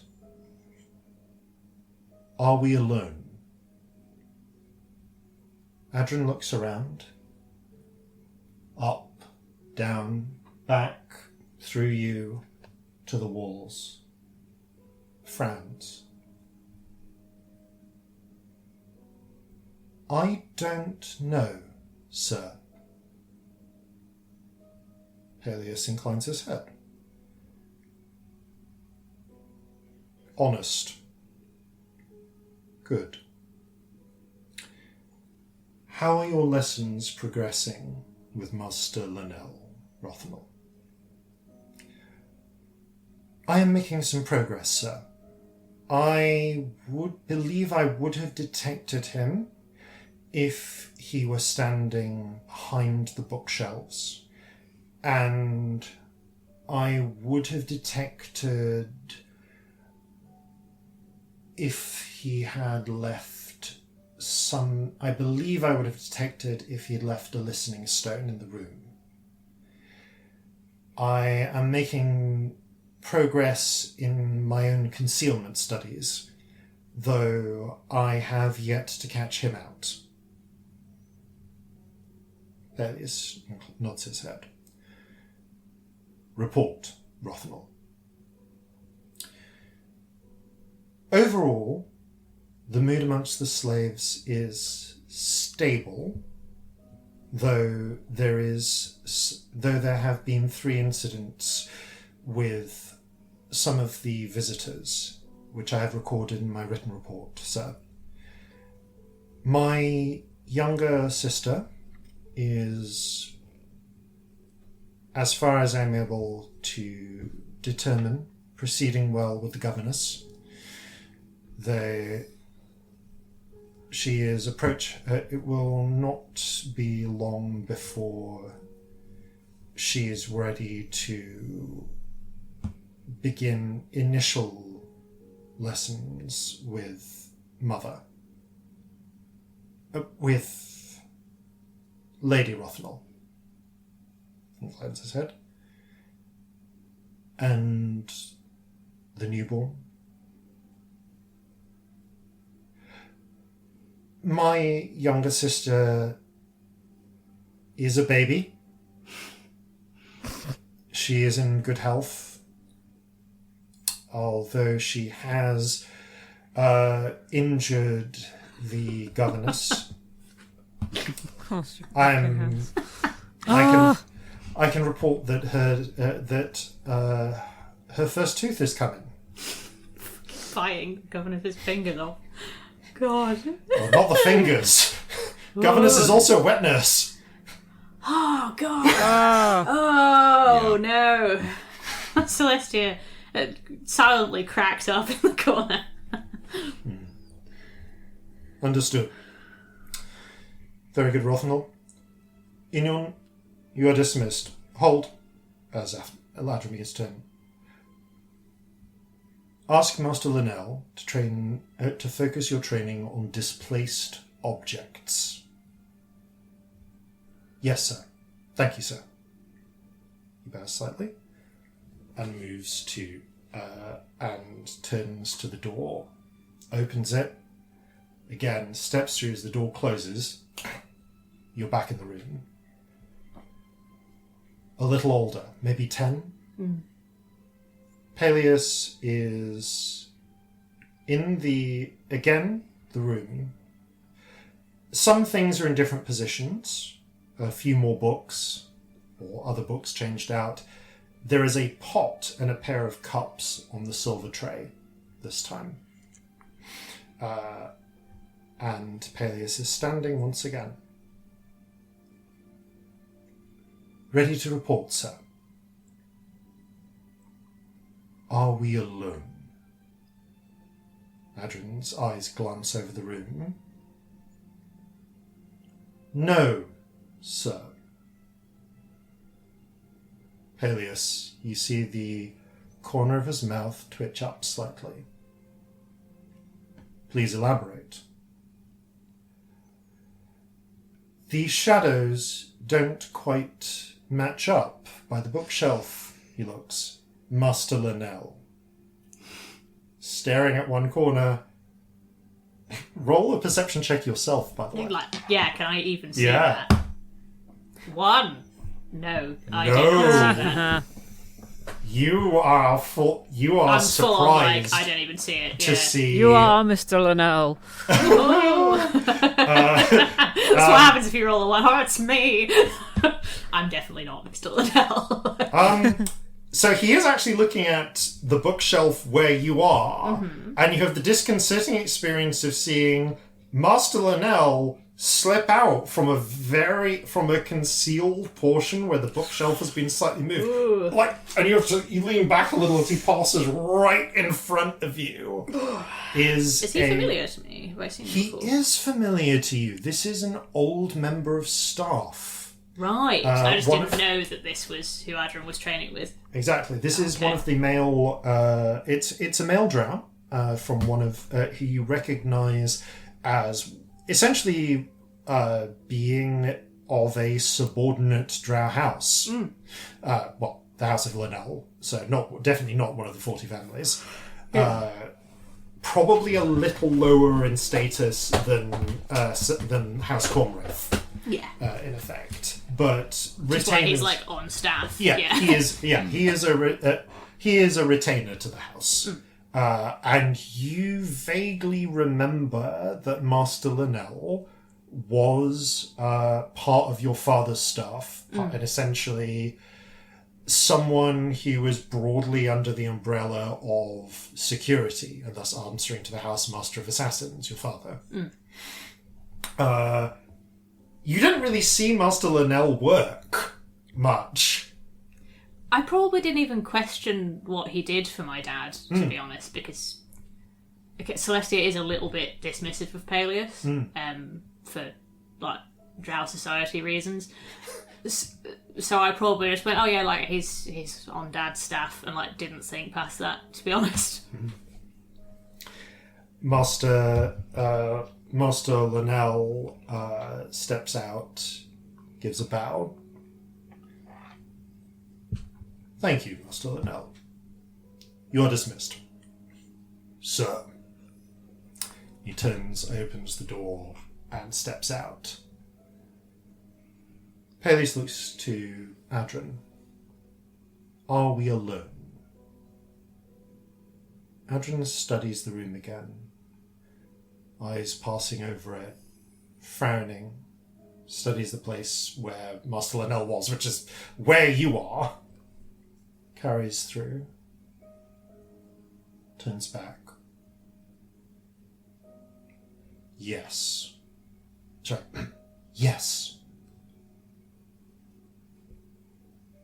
For the first time properly in this whole sequence, Peleus smiles.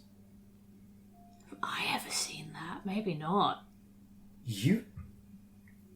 The most you've really seen from Peleus is an occasional slight lift of the lips a quirk of the corner of the lips, something your mother has said, but he's generally very reserved. Yeah, he's like deadpan as fuck in my head. Success probably goes, oh shit, not from the corner. Because I feel like I can make the you said it out loud and no one reacts. Yeah. Well done, son. Master Linnell was taking it easy on me, sir. He does not.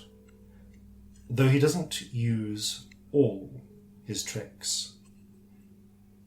And, Adrian, when we are alone, you do not have to call me sir. Yes, father. Peleus takes the pot, the silver pot, and pours both of them a cup. And you see and smell the rich scent of coffee. You had coffee that whole time?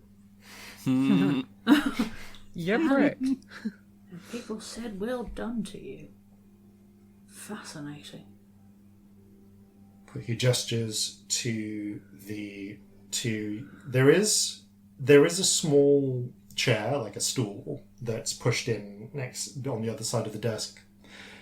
As Peleus takes sits down in his own chair.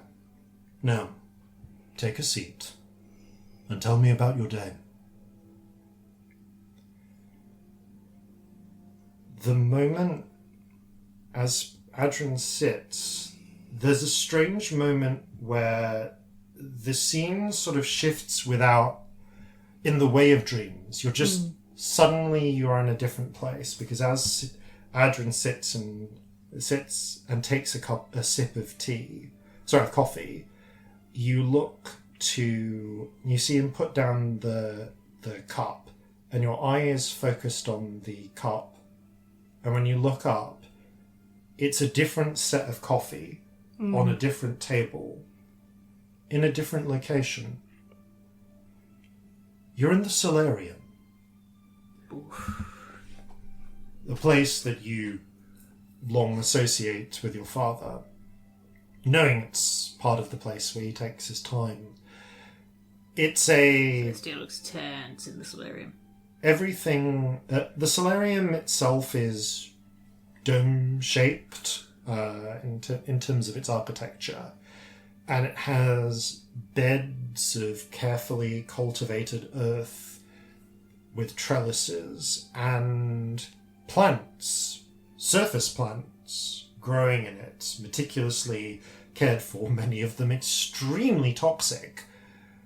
And at the centre, up above them, held in place by a sort of hanging steel cradle, is the day orb that is one of your family's heirlooms. Like the one in Kion, it is a glass-like globe that seems to be filled with the light of day. And Adrian, and you see that your father is wearing a pair of spectacles, not unlike your own, which he would have done to work in here. I mean, I'm wearing mine now. Because, it's automatic. You put them just down if put there's them down. Yeah. And you see that Peleus... It's a little... You have seen Peleus in this before, so it's not entirely disconcerting. Just the jump is disconcerting to see Peleus in the apron he wears, with his gloves on, his thick, well-protected leather gloves. His impenetrable gloves for poisonous plants. Yes. Yeah. stood in the solarium as with the secateurs secateurs in hand, as Adrin is stood, having clearly just entered. Ready to report, sir. Adrin's older. 14, you would guess. Very good. Are we alone? Adrin casts his eyes around the room, pauses, listens, then nods. Yes, Father. Correct. Report, Adrin. He takes a seat next to the chair, next to the coffee table. Adrin steps forward and smoothly takes a seat himself. This is, by now, long custom. And as Peleus pours them both a coffee. Weird question. Yeah. It's a really nebulous question, but how comfortable do they look? Do they look like father and son? Like normal father and son, like as you'd expect father and son having coffee to be, or do they look a bit? I don't know. Are they still stiff and still like what's the vibe? I'm just really curious. I'm trying to think if this needs an insight check. I don't think it does. Well, they're not really hiding anything. They're not hiding anything. You know these people. At least Adrin. Well, yes, you know Adrin. You possibly I don't know Peleus. You are possibly learning more about Peleus than you knew before. There is a clear transition between states at the start of this vision, of this bit of the vision, of the dream. Adrin and Peleus are the picture of how you have always seen them. Like distant, reserved, professional. The moment Adrin confirms that no one is watching, that no one else is here, and Peleus confirms that, they both seem to glide seamlessly into actual connection. It's the reserve, or rather I should say the reserve in how they move, how they hold themselves doesn't vanish. Neither of them slumps. They still They're not slumpers. No, they have their posture, but there is an ease and familiarity that just appears. And it's bizarre. It's like it's there, but then it's hidden. Or rather, it's revealed in that moment.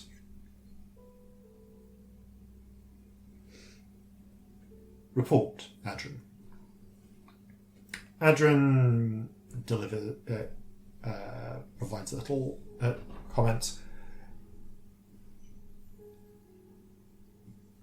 Most general areas are as normal, Father, and listed in my written report. However, I have a concern regarding 2 of the kitchen slaves. I suspect they are spies. Go on. First of all, the chef. The orc chef is, I am certain, a spy for House Hanali. Based on his behaviours and his interactions around the time that messengers or deliveries to or from the house have occurred. I also believe that one of the scullery slaves is a spy. I am as yet uncertain of the source. However, based on the times they are most likely conducting drop-offs, I believe they are connected to someone in the city. Peleus takes a sip of his coffee, inclines his head. Very good, Adrin. Well, Chef Gerhardt is a long-standing spy. For Aunt Sabrina, Father? No. He's my brother's way of making sure I'm safe. I keep him around so that your uncle doesn't worry. Aww.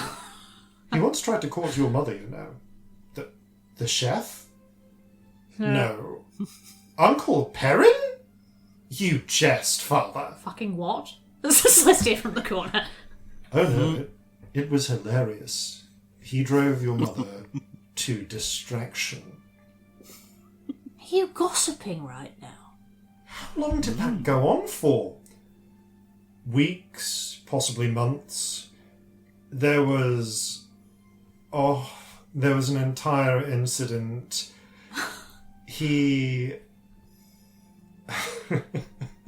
Your mother actually challenged us. Actually challenged your uncle to a duel. I stepped in. That was the first time we fought. And then the whole incident with a cave horror. You fought a cave horror, Father? No, we have survived a cave horror. We didn't get close, and before you ask, we did not get close enough to see it in detail, which is why we survived the cave horror. You two, had fun in here. This looks like having fun together. What?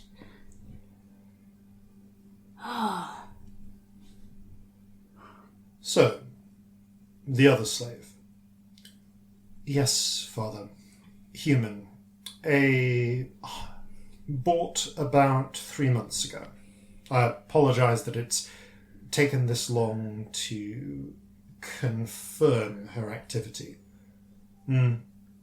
Sometimes these things do take time, and it is important to confirm before you act, unless the situation is critical. What would you like me to do with her, Father? Peleus leans back and taps his cup. What would you do, Adren? Adren frowns and thinks. Well, Father, I would recommend against killing her off the bat until we can determine who she works for. Peleus inclines his head. I confess I'm a little uncertain on how best to proceed with finding that out. At present, I would recommend we place watchers and pay closer attention to her when she makes the attempts to make another drop-off. You know, son, I might suggest you take an active role. In observation, sir. He defaults for a moment. Actually, I suggest you befriend her. Befriend a slave, Father. Yes. What? Befriend her. Find excuses to have her serve you. And that will increase the amount of time you have together. You can then use that to work on turning her. How would I turn her, sir? All slaves seek freedom, no matter how deeply they bury the need. It is a common myth of our people that freedom can be stamped out in a soul. It cannot. To make her yours, you must first lead her to freedom. But before you do that, you must learn to earn her loyalty. I'm sorry, earn? From a slave? her loyalty is already commanded.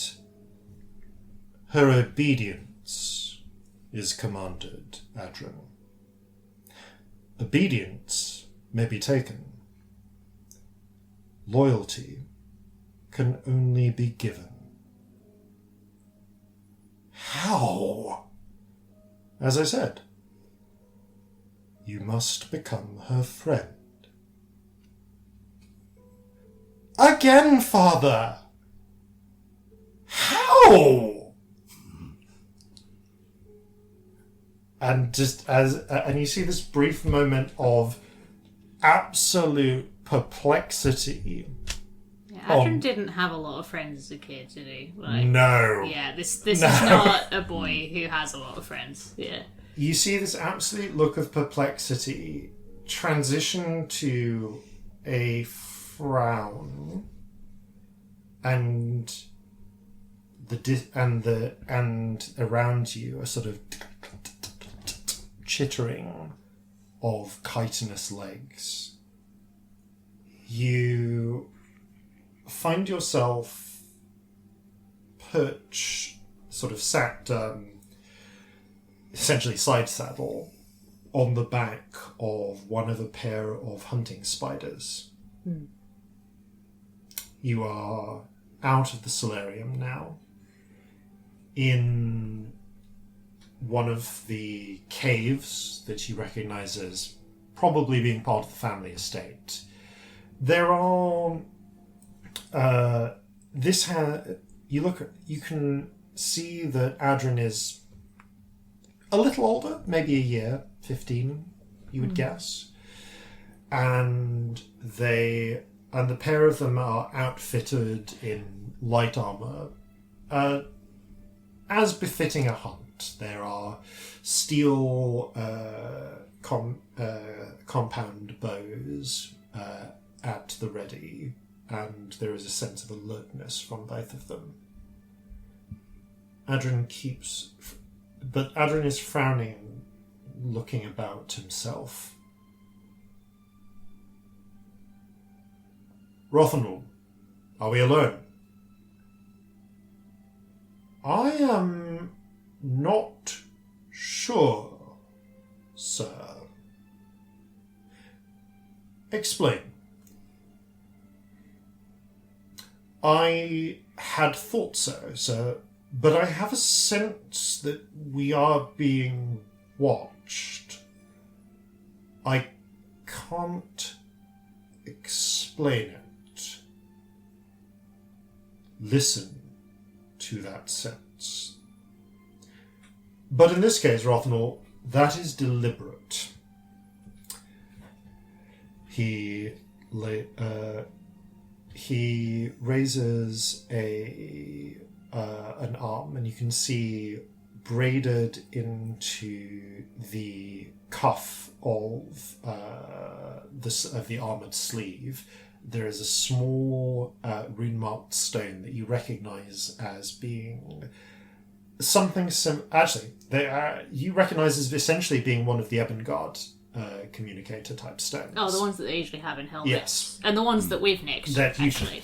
Yeah. We must remember if we ever go near Evangard again, because they might be on the same system, and I've only just thought of that. We need to remember that. Anyway. We could also listen into them, maybe. Yes, very much, but we also can't use them. He taps the stone. Master Linnell, if you could arrange for the sensor to become a little more noticeable, please. Sorry, no, this is public. You would just say, Master Linnell, arrange for the sensor to become a touch more noticeable. Interesting. And this time, another perception check, please. Okay. I don't think I'm going to be as good as Adrian somehow. Oh, that's not bad. Okay, that's a dirty 20. I might see this one. Or not, depending on how fucking good it is. And then a moment later, and then you more clearly, you think you see something, and then you do see it when it moves a little. It sort of almost jiggles. There is invisible, like, it's not exactly invisible. There's a tiny black dot hanging in space, following the pair of riders that you recognise as a divination sensor. Basically, like when someone is scrying. It's either a scrying sensor or an arcane eye. Yeah. One of the two. And that tiny black dot is literally, it's like the pupil of an eye. It's the thing that a light is going into. And it's about the size of a small pupil. So really easy to miss. Yeah, super tiny. Unless you are looking... honestly, even if you're looking for them... So she just has this moment. I feel like she sat, like, implausibly cross-legged on the back of Adrin's spider. Like, just sat in a way that doesn't quite make sense because she's kind of not really here. Just goes, I feel like your training was more useful than mine. Fucking hell. You vaguely remember, like, a bit of being taught in the Ebon-Guard, like, how awareness... How to throw off a scry. How to throw off a scry. But this is different. I was not taught this. Yeah. You didn't get the full, as it were, assassin training. No, Celestia is not a trained assassin. And Adrin... That's man's work. But kind of, yeah, it is. Yeah. Adrin did. Adrin, you notice, spots it as well. Looks at it, nods carefully. I see, sir. Well, Master Linnell, please ensure additional... please make sure to begin training... my son on advanced detection of divination sensors. You hear a sort of tinny, very good, sir. Dismiss the sensor for now. The little black dot blinks out. Adrin's study looks around again. Are we alone? Yes, sir. Yes, Father. We are alone now. Correct. Report, son. Adrin frowns again. He's just call you son. This is so weird. Things are... The house is stable, as per my written report, Father. And...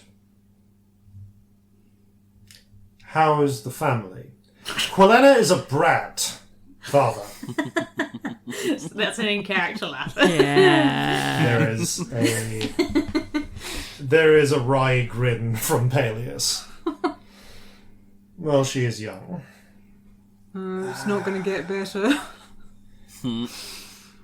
As you say, Father. And your older sister? Trowlan... Go on. She's withdrawn. Moody. I don't think she took well to Mother's last hunting trip. Oh, you got that right. Your mother...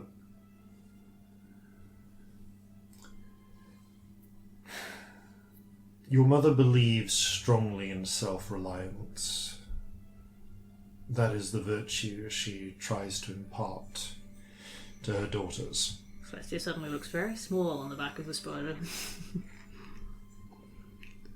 Father? Yes. Adrin sort of gestures to the spiders. Why don't we ever do this with my sisters? Because that is not our role, Adrin. A man's place is to be unseen and unheard until he is needed, to be ever watchful and there to defend his family. A mother raises her daughters, a father raises his sons. And that is the way of it. Uncle Perrin isn't unseen or unheard. Yes, well, my brother is a fool, blessed by the fact that he is such an idiot that nobody has a reason to hate him, and living under the protection of a wife and a sister so powerful that nobody dares to exploit him. You will understand if I set the bar for our conduct a little higher.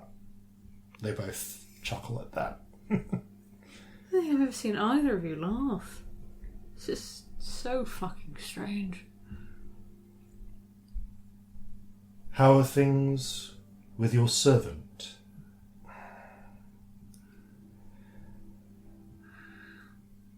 Honestly, Father... Yes? Things are a little frustrating with Suzette at the moment. I know that she has to be a plant for the Temple, House Dalinar, or the Empress. But I confess she is showing no signs of cracking on that front. It's not the Empress. Do you know who she is? A plant for, Father? There's a concerned look. Don't worry, I haven't done your job for you. But rather, let us say that if the Empress ever takes a direct interest in our affairs, we will have greater concerns by far. And you are not yet at the level to detect her spies.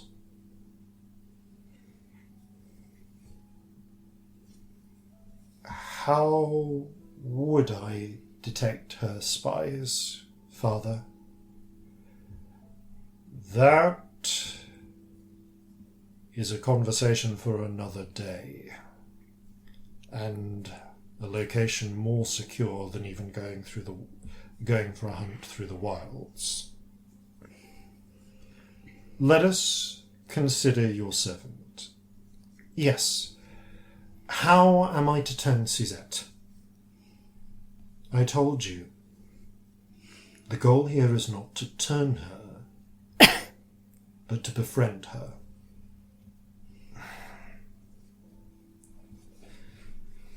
I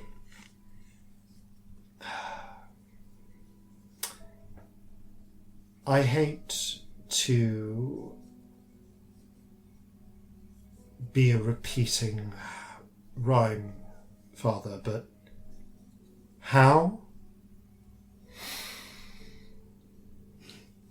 Treat her the way you wish you could treat your sister. Quellenor or Trowlam, sir, because one of those needs a flensing knife. Celestia cackled on the back of a spider. There is a chuckle from Peleus. He turns and rides forwards. Ah, there. Stag beetle. Do you see it? I do, sir. They sort of adjust automatically a little bit. Very good. Sight. Take the first shot. I will corral it. Yes, sir.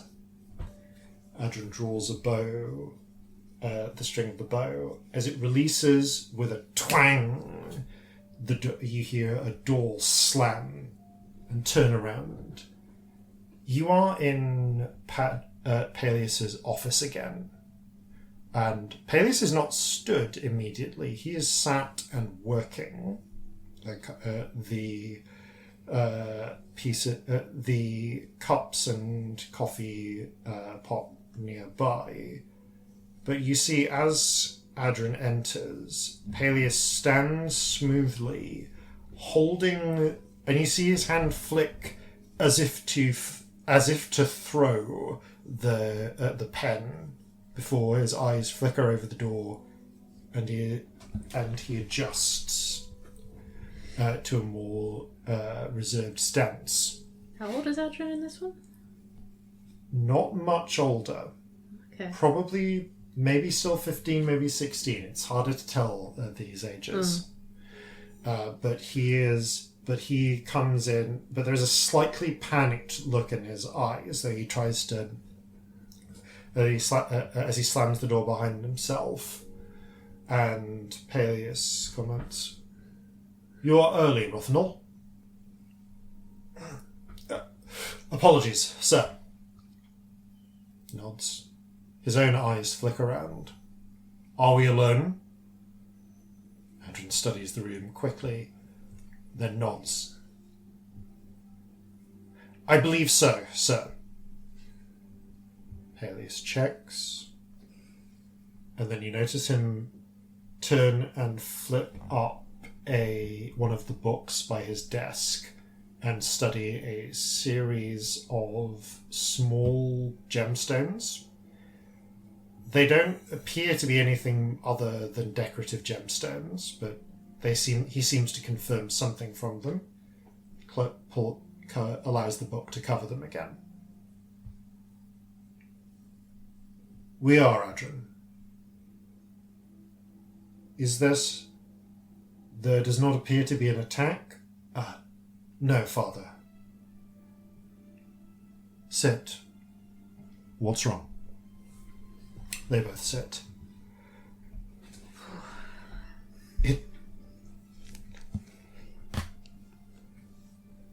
It's Trallum, sir." "Father." "Yes?" "I have discovered something."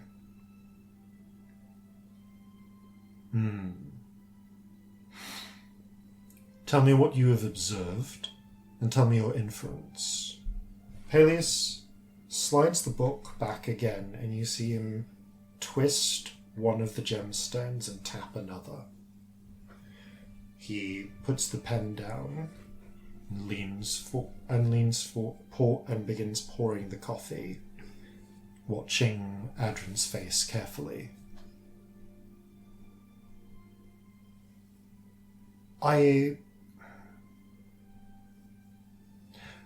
I've observed Trowlin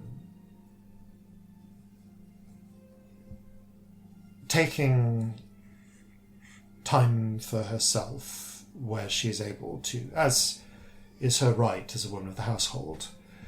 But you know that she is fond of her instruments? I am. And she has a number that I think more perhaps than Mother realizes, more than your mother acknowledges, certainly. That she has cloistered away.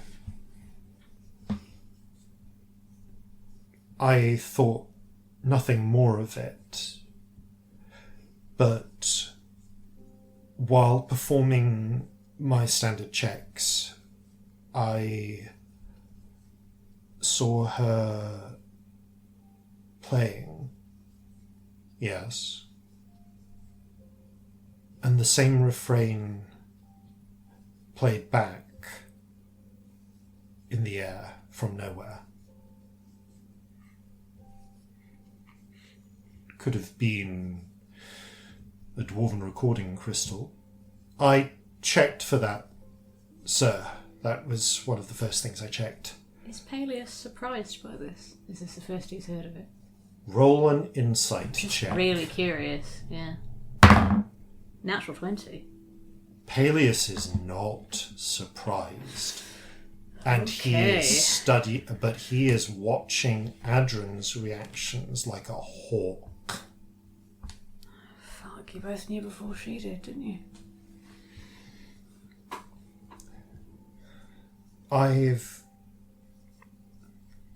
I grew concerned that perhaps this was a form of encoded message that someone might have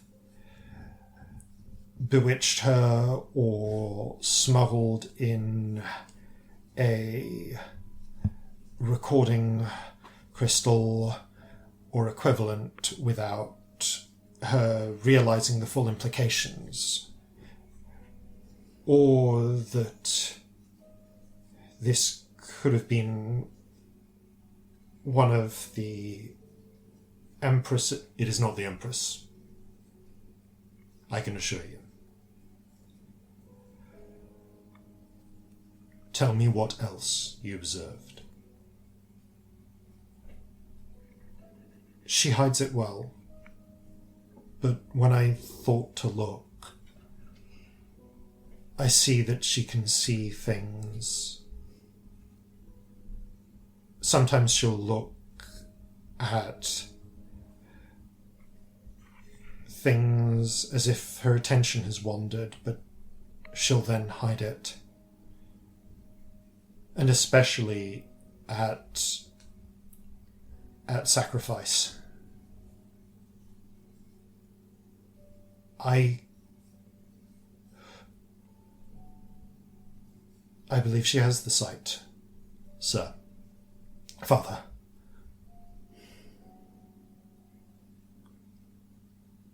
And what do you believe I should do about this, Adrin? He swallows dryly.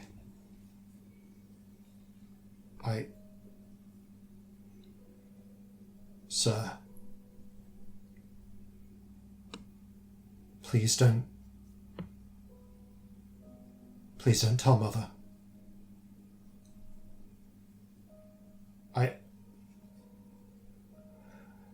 They'll take her away. Composure, Adrin. It's not just for when we are not alone. Adrin nods and breathes. A little panically at first, but then seems to center himself. He's just watching with these big wide eyes, confused. You knew? Peleus inclines his head. How long? Long enough. Does Mother?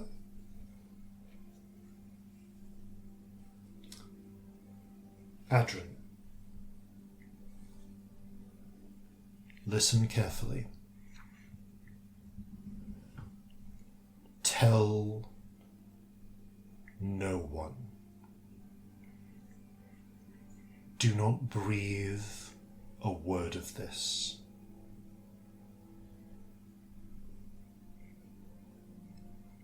If you are to watch your sister, do so with the utmost care.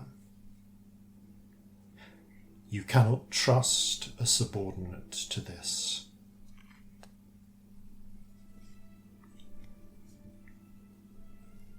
When you say no one, not even your mother.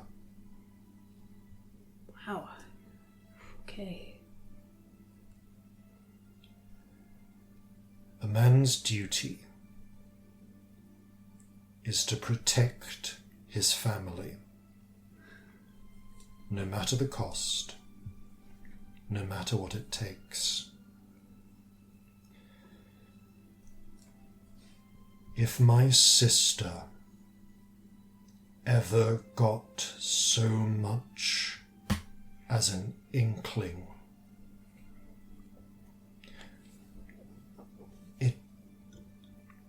they'd take her away. Yes. And your Aunt Sabrina would see this as a great boon for the family.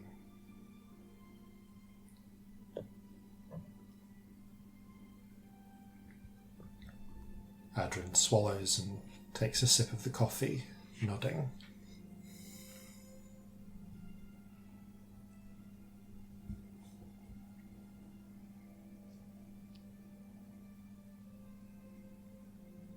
Thank you, Father.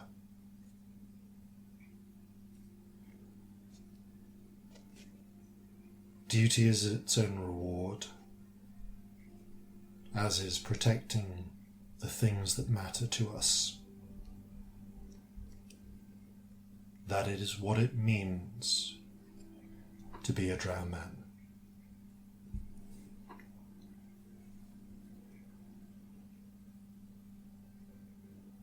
Take a few breaths.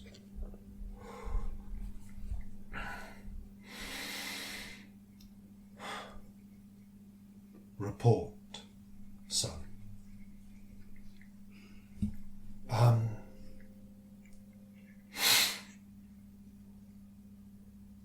The chef's usual drop-off to your brother has gone as expected. We identified a potential saboteur we believe is from House Comwraith and neutralized them. Ooh, okay. That'll be the son of the that'll be the son of the house. He bears a grudge. Stabby.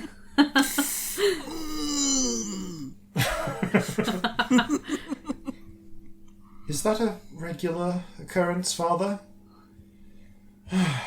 More regular than I'd like, but never significant enough to be worth dealing with directly. Oh, Sam, do you want some ice for that bit? Ow. Jesus. Don't talk about my betrothed that way from the corner. He's not said yes yet. You haven't actually asked. I know. And your other spy.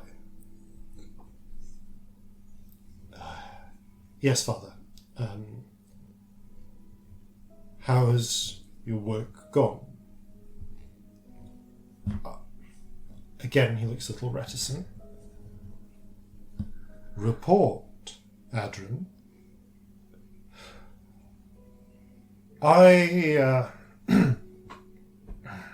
Sorry, sir. A little rattled with the news from before.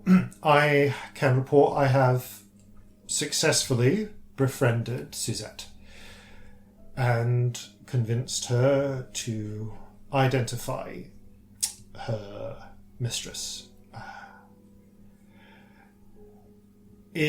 She is indeed acting as a spy for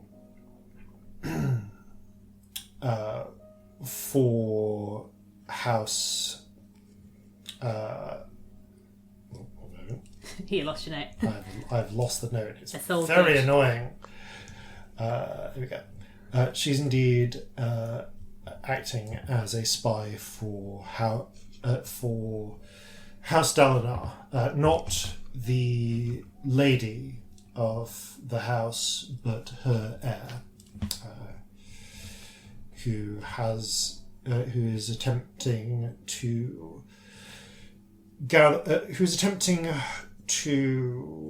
interfere with Mother's business interests within the city of Utu. And in particular, the connections with exports to the surface and trying to gather more information on trade contacts through the Dwarven Bank of Golden Krantz and Guildenstone. Very good. I suggest that we use Suzette as a conduit to provide false information. Your suggestion is noted. Kill her. Sir, Father, you've said that we should use assets to the best of their capabilities. I have. Kill her. I don't believe that her that her users are exhausted. She is a security risk. Kill her.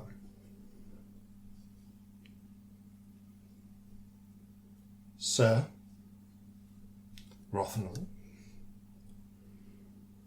this is an order. Kill Suzette immediately. Leave this room. Go to your quarters and kill her.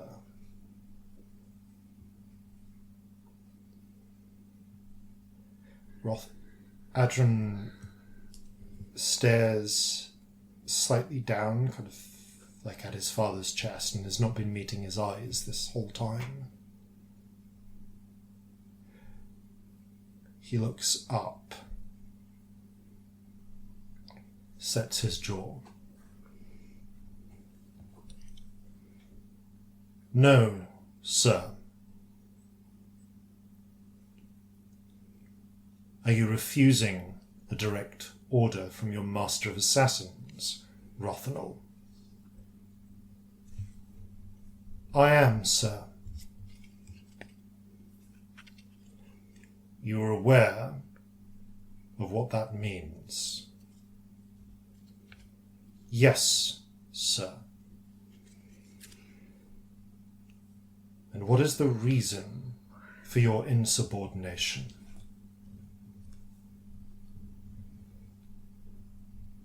Obedience may be forced, sir.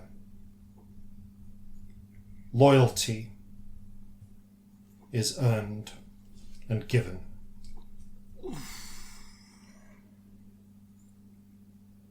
Peleus smiles.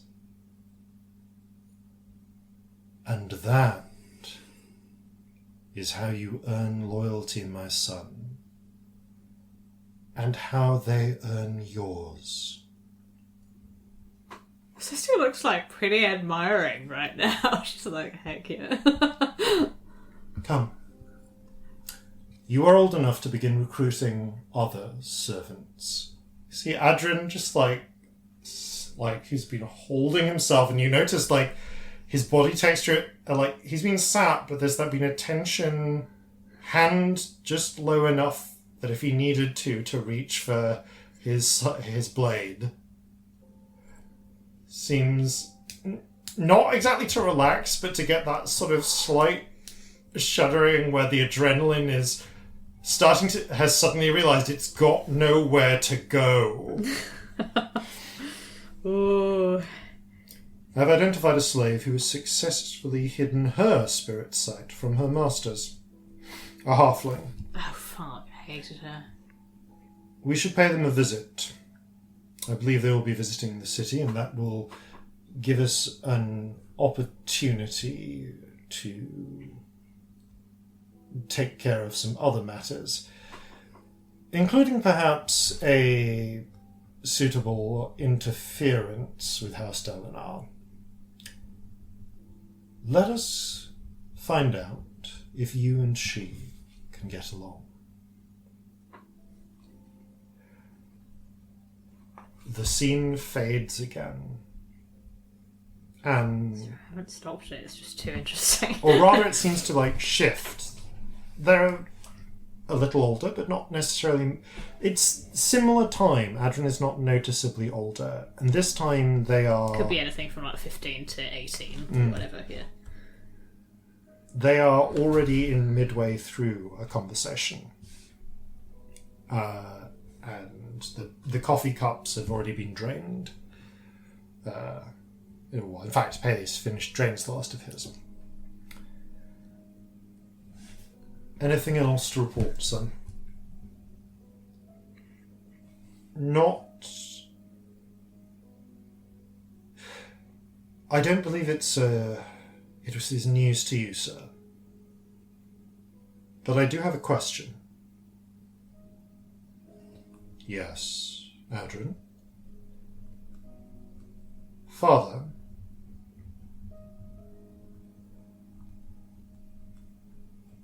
I have to ask Wise? Yes, actually, that is the most important question. Why is there a training camp hidden within our grounds? How have I never heard about them? And how have you managed to keep them hidden from me, as well as far as I can tell, the majority of the staff? Yeah, well, that's a fucking good question, actually.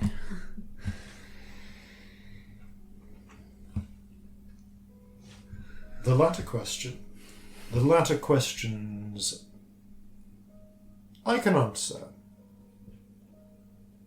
The first question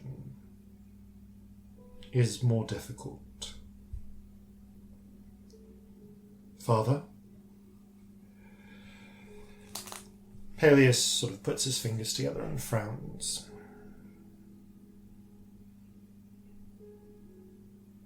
You're a year early, but I suppose you've earned it by virtue of finding it. You will have your answer in 5 years' time, when your training is complete. Adrian frowns, but then seems to realize what Peleus is implying. Are we? I realize we are, of course, entitled to raise an internal house guard, sir, but why are we raising an army? 5 years' time, when you have trained, and I promise you will have your answer.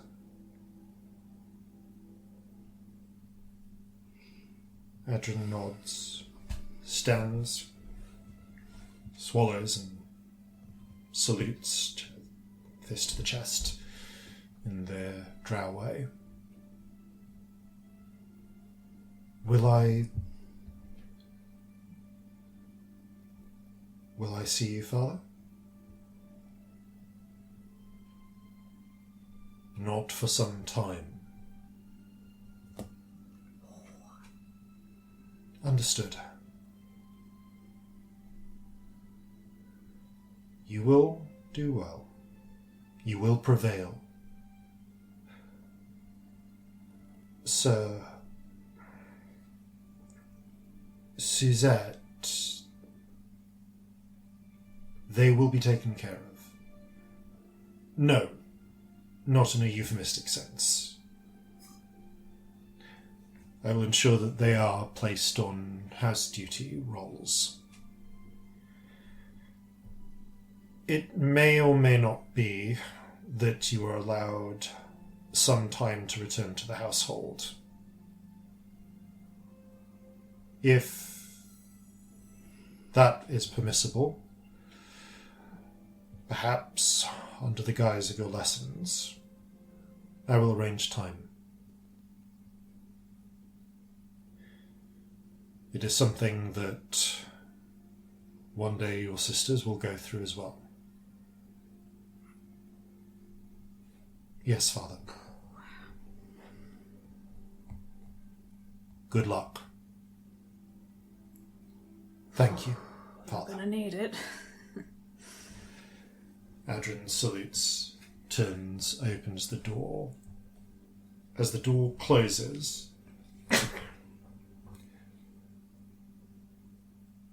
Adrian is 5 years older.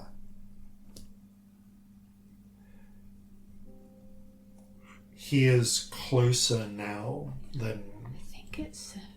Sorry. 5. Oh, 5 in the okay. 7 is for mage school training. That's where I've got 7 from. It's 5 for every Yeah. Yeah, I'm going That's mad. why I saw 7 years in school. Yeah. 5 is Evangard. That's where I've got 7. My brain was going 7. It's for different school in Calcinea. That's what it is. Oksana went to wizard school for 7 years. Yeah. Adrian Adrian closes the door behind him. It is 5 years later. And you can see in him the changes. He already looked capable, alert, skilled, deadly. Or rather, dangerous. And 5 years have sharpened that. I kind of want to do an insight. Is he okay? Because Celestia wasn't at this point, and I'm really curious if he is or not. Ooh, roll an insight check, please do. I don't think it's going to be easy because it's Adrian, but you know. Ooh, okay. That's. What the fuck is my insight skill? 21. So not a nat 20. I rolled a 19, but it's a 21. Adrian comes in, mask up. I will bear that insight roll in mind as the scene progresses. Okay, cool. Because you can't exactly get that at a glance. All I can tell is that he's got a mask up. Yeah. But yeah, right now he's had like the official kind of mask. Yes. Yeah. It's the Adrian mask you know and love. It's what Adrian's face usually looks like. Yeah. Well, I didn't know it was a really mask until today. Yes. Frankly. And Adrian steps in and yes. Adrian steps into the room. And Peleus's office is as it has ever been. There are books on the shelves. There are papers by the desk. At the desk, book nearby, a tray with cups and a drink and a jug, a pot even. And you see, stood behind the desk, in sort of in his usual stance, is Peleus. 21 on that insight check, right? Yeah. Something is off. You get that sense immediately, but it is not. You don't immediately put together what is flagging. Something's off, but I don't know what. Yeah. Something is off. Adrian steps in. Salutes. Ready to report, sir?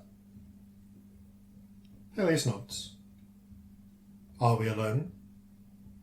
Adrian's eyes glance around the room quickly, at once. We are alone, sir. Very good. It has been 5 years. Your training is complete. Have you anything to report? Yes, sir. Shall I pour you some tea first, sir? As you will. Adrian steps forward and picks up the pot and gently and rotates the serving tray around. You notice as he does so, one hand slips behind the book a finger trails across a thin series of marks along the edge of the desk next to the hidden gemstones. He slowly pours tea. Celestia out loud just goes, "What are you doing?" From the cup, with one hand free. Peleus takes the cup, takes a sip from it. Your report. A threat dealt with, sir. How? Poisoned, sir. In the tea. A raised eyebrow from Peleus. And if you would care for an antidote, you will tell me what you have done with my father. I have activated the silent alarm, and house guards are already waiting outside for my command. Adrian's hand is not on, but right next to to the blade at his side. Shit, Adrian. Peleus nods approvingly. Inverted commas, Peleus. What gave me away? Adrian doesn't reply to that, but he does say. Doesn't reply to that. Peleus continues. The poison should have taken effect by now. And there are no guards outside. So what is your next... By this moment, Adrian is already moving to stab him. And there is a flash in which Peleus brings up a rapier and parries it instantly. Halt! You see, stepping from between the bookcases, a shroud of invisibility. Do I recognise the rapier? You do. Yeah, I think the ring does poison. Yeah, I'm there. Cool. Disperses as Peleus claps his hands together, an act sufficient to break... Actually, no, he doesn't, sorry. As Peleus moves, blinging up a third blade that meets the other two, parrying the stroke from Adrian. The sudden act breaking the effect of whatever invisibility, you would guess probably potion he's imbibed. I don't feel like other people's parents do this. He has passed your test. Very well. Peleus sheathes the before sheathing the rapier, puts raise it up, and taking two fingers from his free hand, twists a bit of skin on his ring finger, and you see a ring reveal itself. It's the same as Lady Grace's, right? It is the same ring. The exact same. It is the exact same ring. They were said to be two of a pair, right? Mm-hmm. Okay. As Lady Grace. And his form his form kind of dapples like water for a moment and reveals that of your mother, Nivara Rothnal. She is...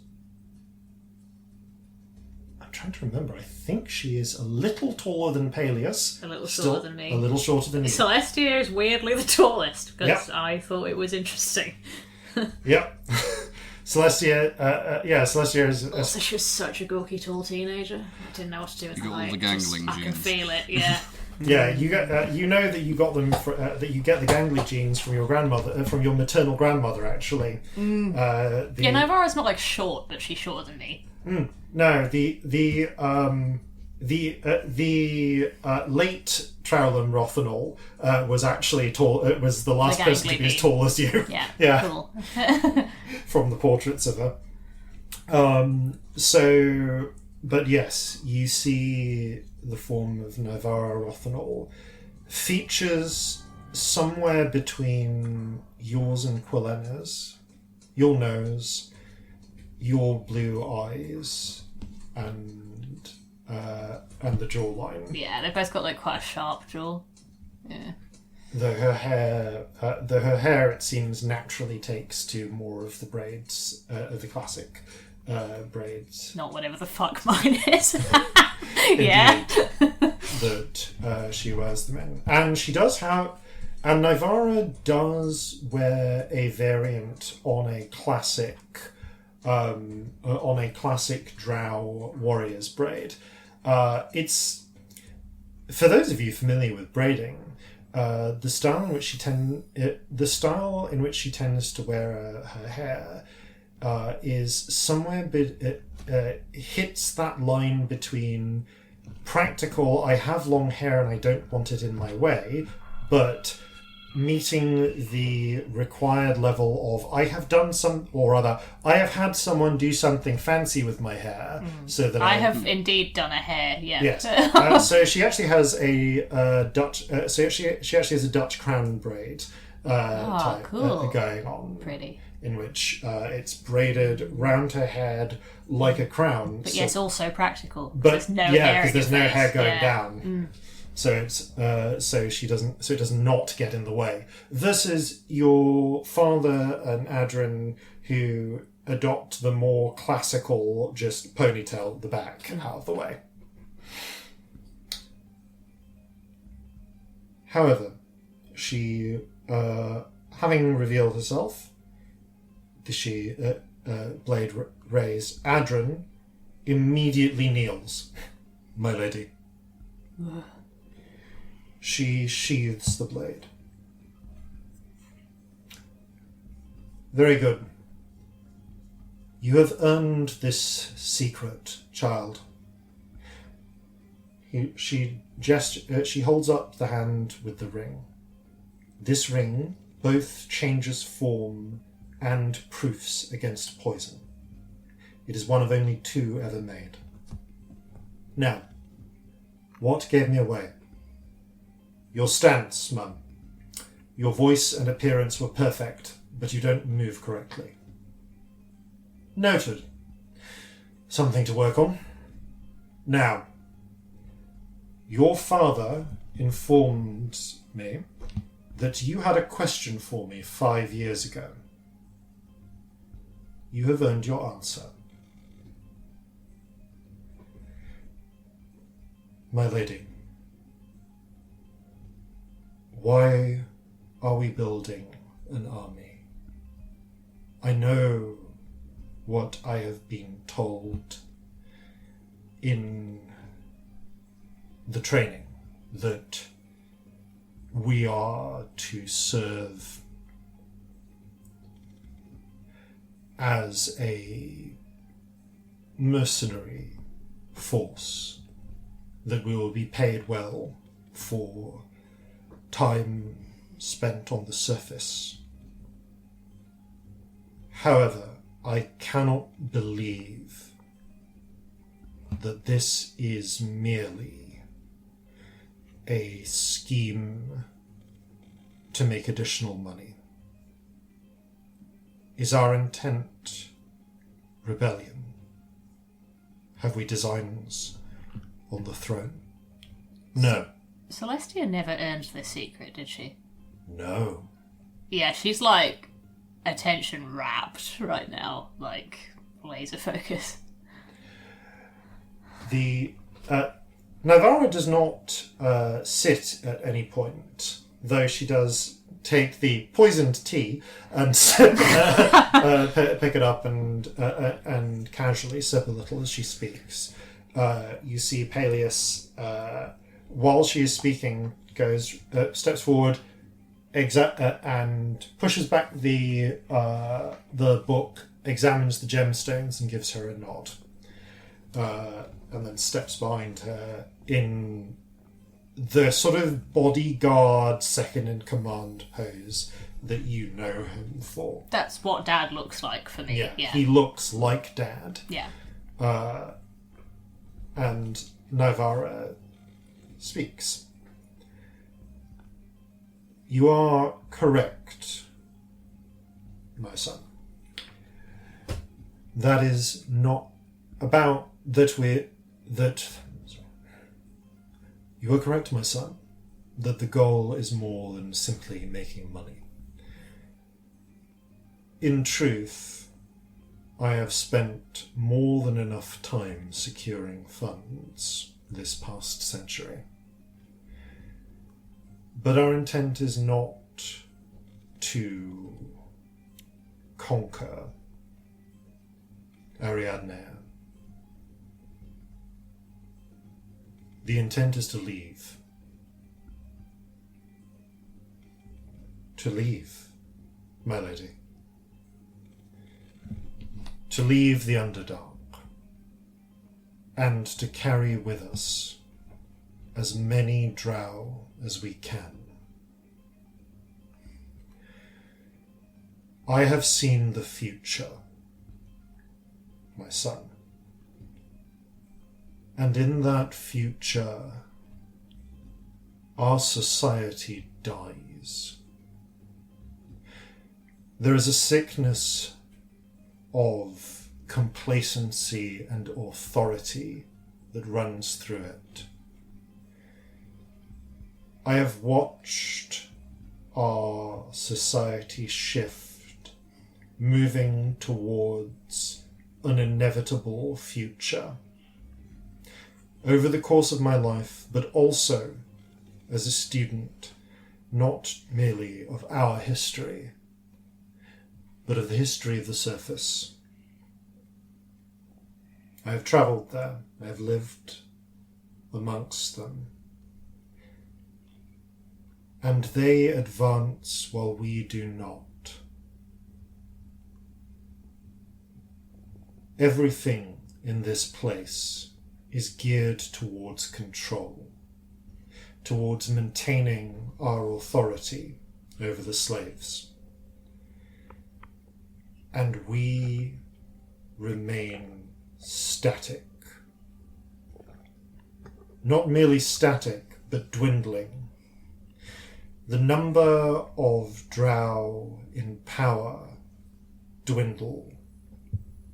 More and more now become landless houses, or exist as first-class citizens with no power, as more and more power concentrates in the hands of 40 families.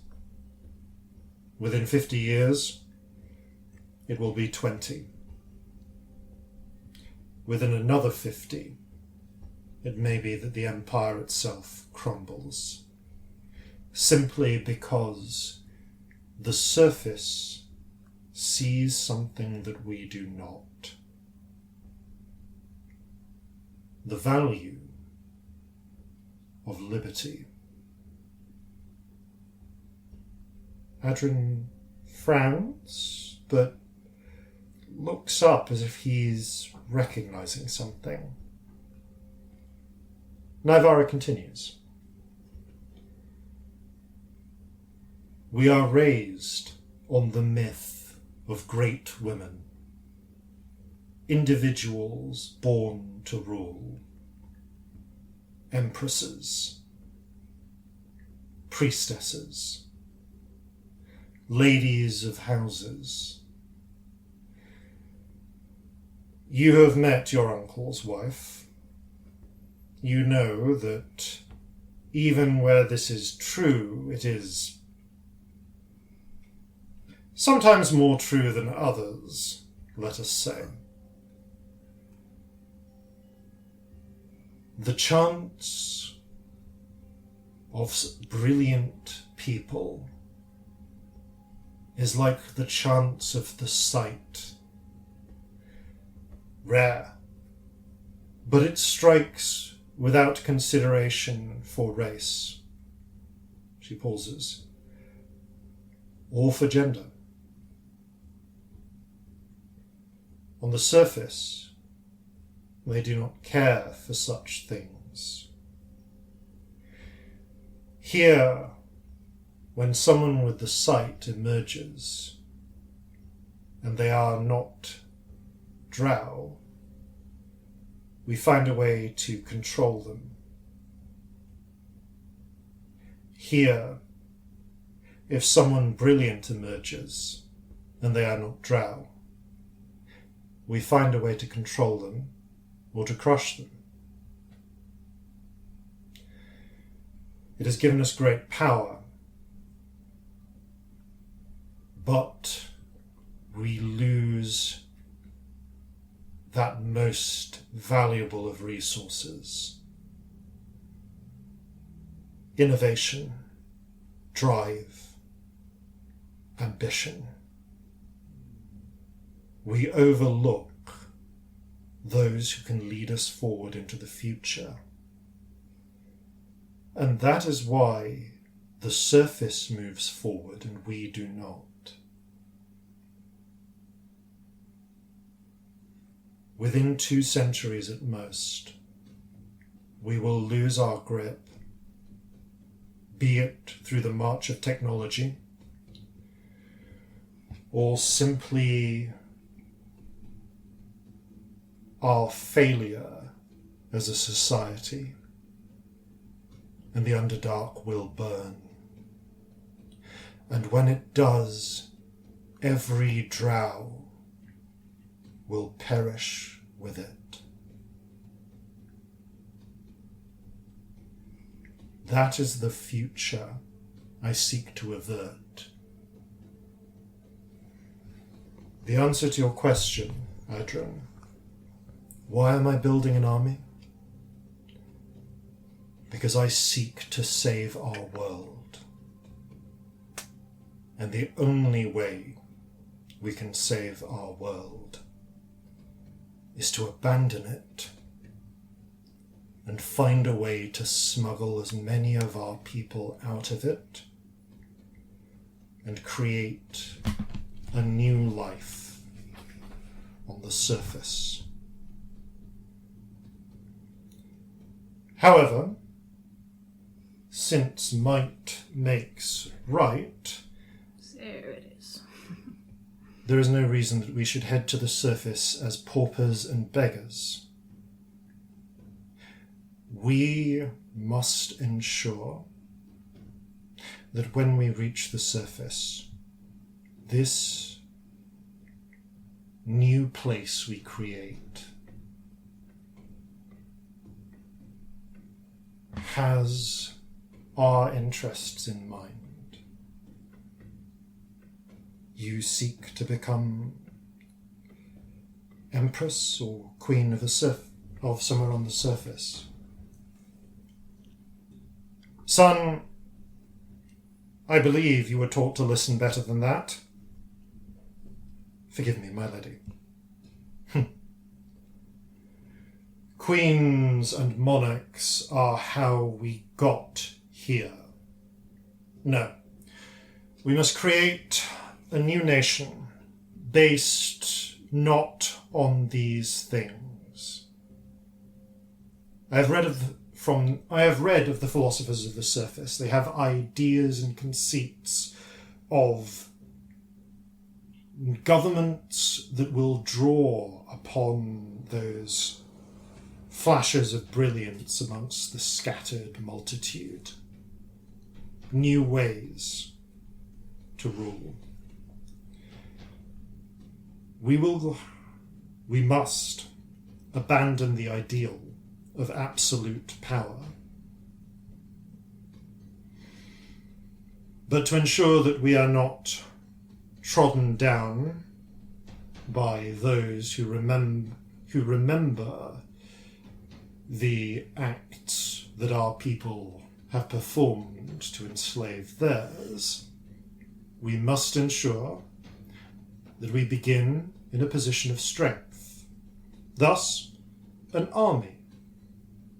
Not merely to have force, but to secure this new society against those who, much like our Empress, have a vested interest in preventing it.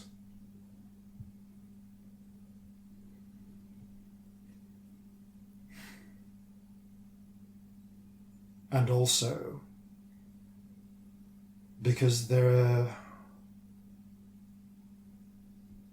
She pauses.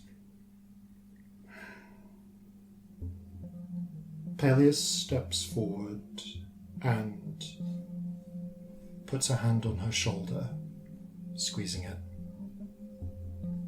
She inclines her head. He steps back.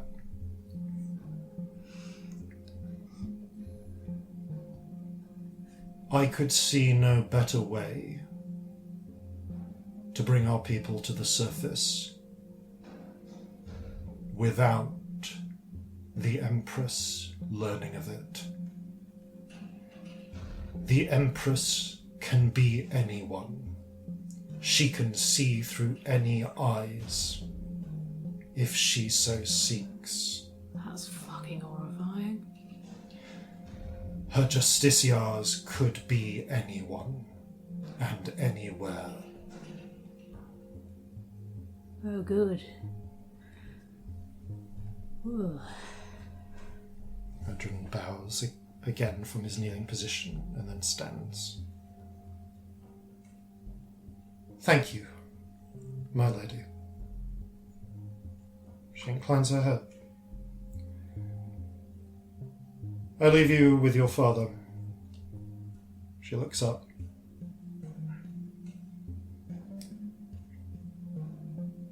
Continue to take care of your household. And be ready to help bring this dream to reality. We must secure the path forwards into the future, Adrian. He blinks, then bows his head again. Yes, Mother. I leave you with our son, Peleus. Navarro. She steps out, forward, opens the door, and closes it. The door closes. Actually, no, she doesn't. There's one last thing. So, as she moves forwards, as she moves to leave, Adrian pipes up. Mother, my lady. Yes.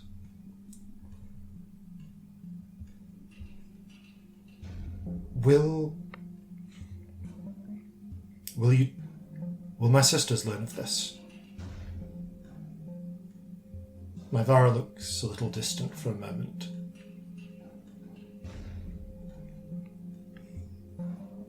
I cannot say. Not yet, not now.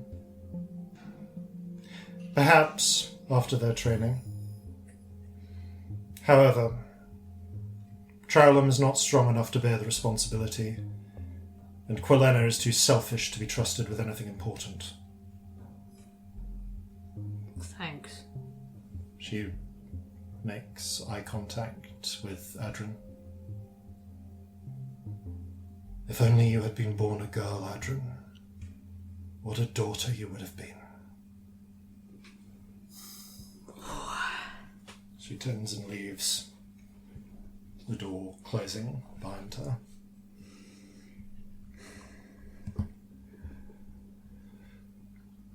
The Adrian sits, and there's a shift in the light because you see Peleus is sat, but you don't recall him sitting. Time has passed again.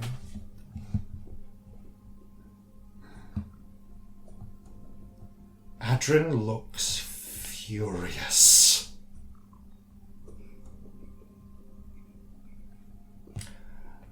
I'm going to kill her.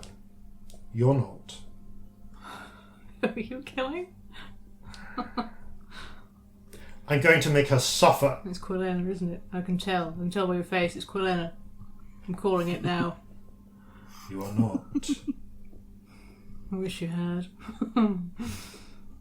Don't. You know what?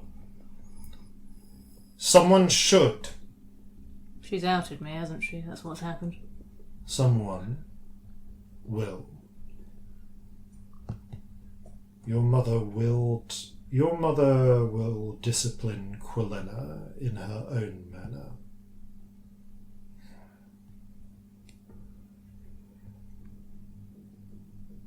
How long?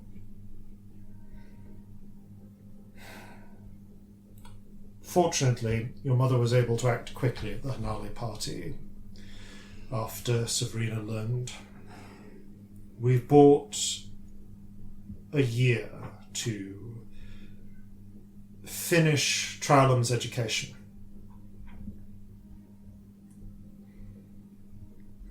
My sister would have preferred to take her away immediately, but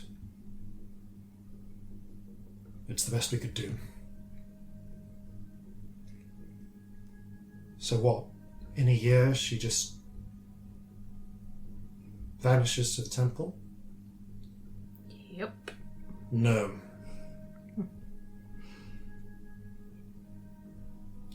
No? No. Can I tell her? No. Not a word to anyone. What?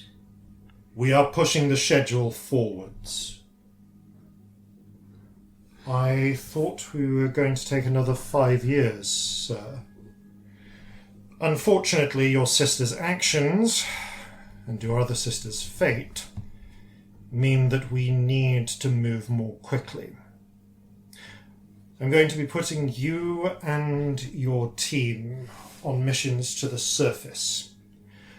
I'm going to need you to begin making contact with members of the Ebon Guard, and to begin shipping, and to members of the organisation known as the Fisher Kings to act as intermediaries. We will need to begin shipping weapons into Seoul immediately to begin to pave the ground for the revolution. Additional time would have been preferable. To say the least, Father. You seem at odds. You should have seen how much crockery your mother destroyed when she found out. Nevertheless, we cannot let anyone, especially your sisters, either of them, know about the plan.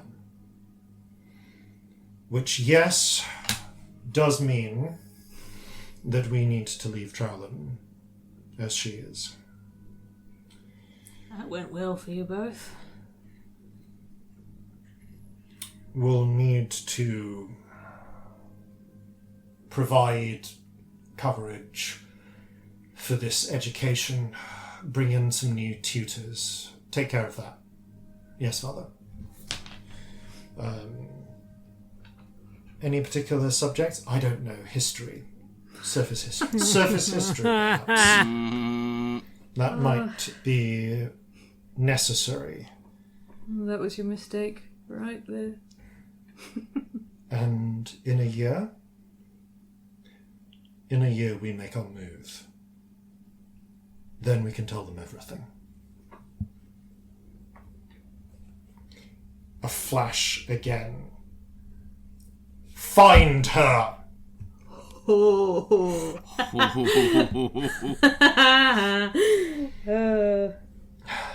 Father, I've already begun. We're making preparations to head to the surface already. You should have had those preparations more than made. You should be more than prepared for this, son. How did your sister, of all people, hardly the most stealthy of individuals, manage to evade you for a full 24 hours? Gave a dwarf some money. A lot of money. It was the... Yes?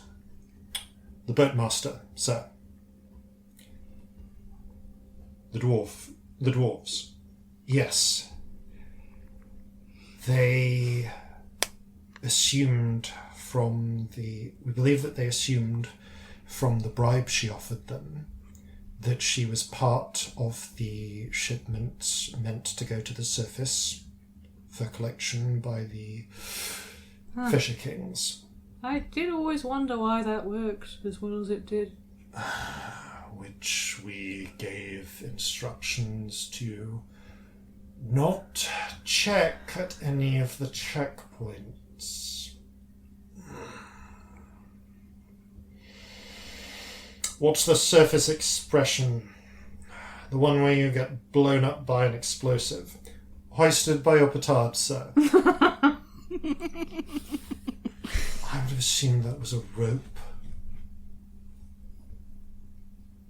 You should have fucking told me. Find her. Bring her back. Yes, Father. Bring her back before your sister does. Has Mother given orders? No. However, your sister is already on the surface. As soon as she learns of this, she will no doubt go to recapture Trowland. And I'm afraid that your sister believes in traditional drow inheritance techniques. Yes, Father. Go. Turns to leave. The door clicks softly, and there is a different feeling. Peleus is sat in his chair. There is precisely one hair out of place, but it is out of place. And he is staring at something. Held in his hands, just turning them over. There's a silver comb with a handle of black jet. It's mine, isn't it? It's not yours. Oh, okay. Carved into the handle, into the head of the comb, is a stylized scorpion. Right. Its tail wraps around it in silver. Adrin enters. He glances round. We are alone. Peleus hasn't asked. He doesn't respond. Father, we are underway. Evacuation procedures have been taken care of. Nevertheless, we will need to be on our way within no more than 10 minutes. No response. I've arranged for the day orb and everything vital in the solarium to be packed up as part of the additional materials. We are almost entirely ready to go.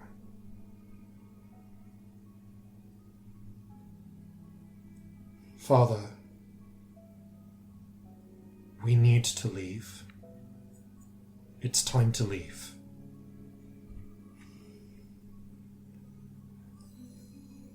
Which one of them killed her? Father,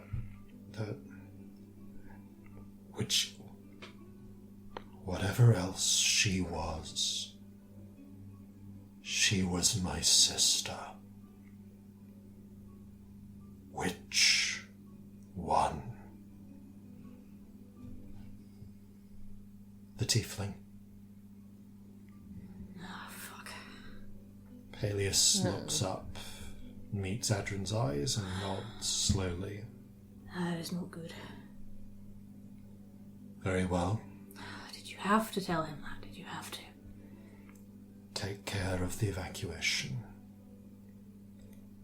I will join you soon. Adrin stands and salutes and turns and opens the door, and this time as he steps out he keeps going. The scene doesn't change. I'll follow him. You follow him. The house is in a frenzy, but a very organized frenzy.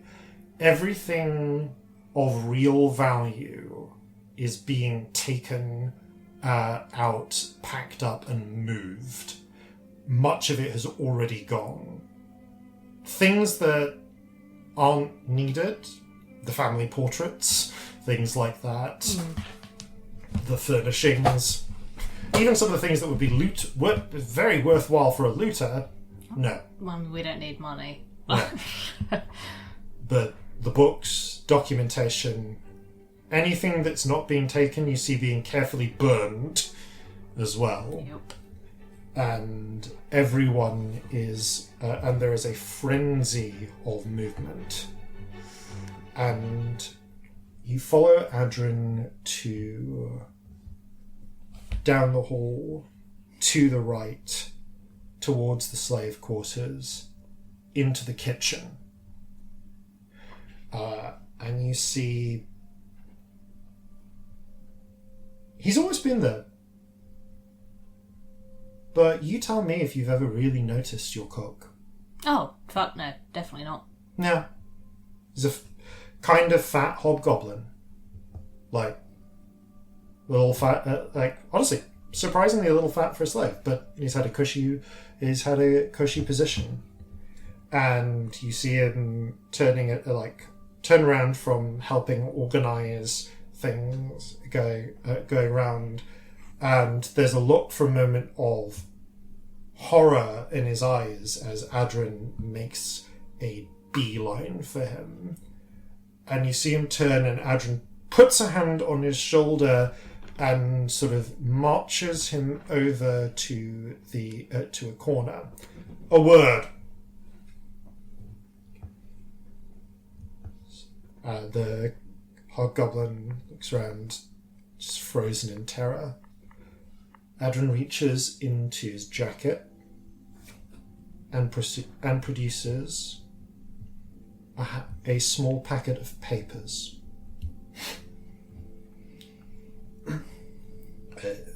Master? He opens and quickly indicates. A letter for my uncle. Ensure it is delivered. These papers mark you as free in the Underdark. This is a Wendish passport. This is a note of credit for 500 gold Wendish crowns. So long as you never return, you never tell anyone of your life ever again. Yes, master. The hobgoblin takes it and scarpers. Adrin takes a breath. And you see a familiar to you figure, a dark-skinned human woman, Suzette, the mage, one of the mage who captured you, one of Adrin's crew, step forward to step into the scene. Adrin?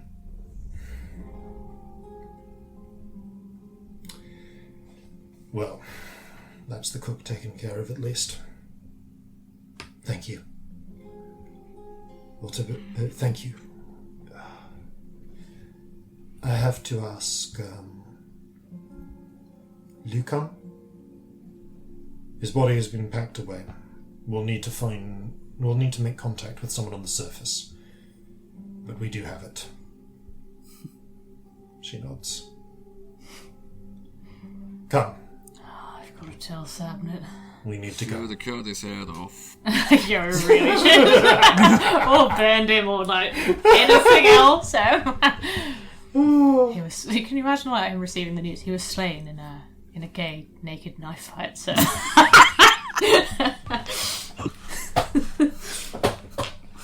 Struck down by a homosexual assassin.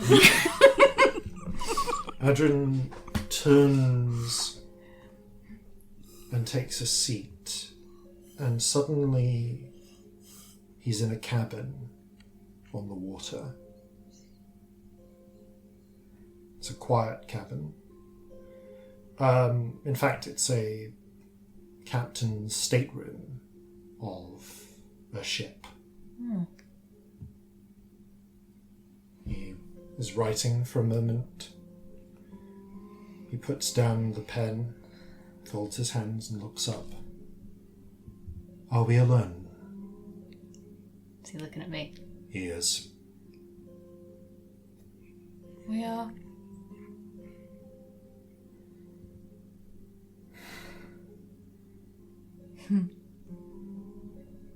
How long did you know I was there? All of it? When I spotted Master Linnell. I wondered. You hit it well, though. Like you always do. Is my job. Hello, sister. Hello.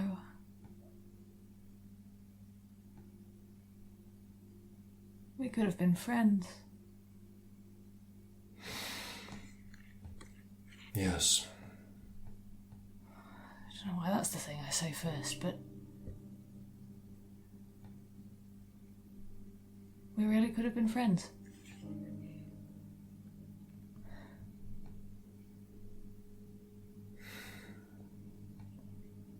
Are we enemies?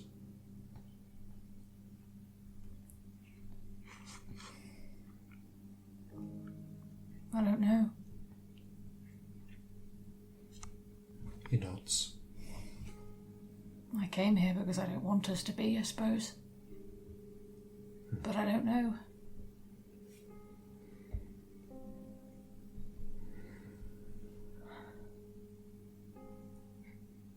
You had an actual parent. I don't really know what to do with that information.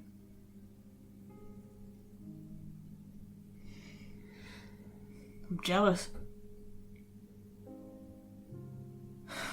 Pathetic as that is.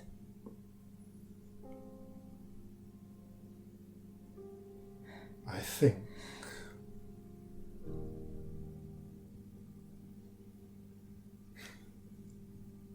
well, you know Mother better than I do.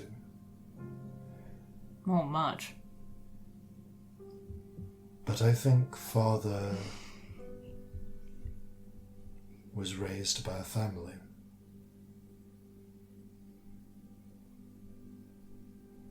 That would make sense. I mean, look at Uncle Perrin. Well, quite. He's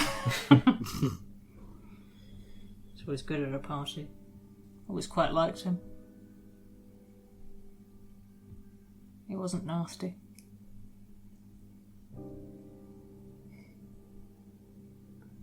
And so I think Father knows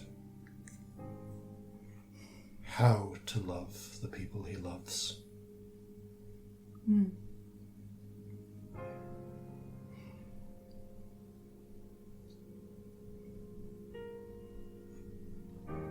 never really thought that was a thing in our family. I think...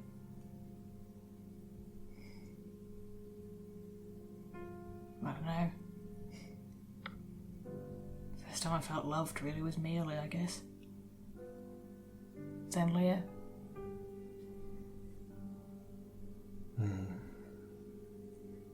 Different kinds of love.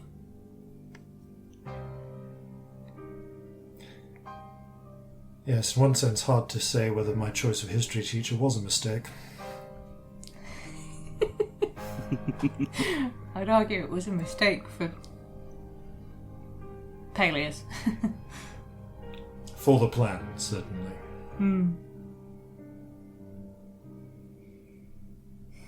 What are you all doing with Orsyria, then?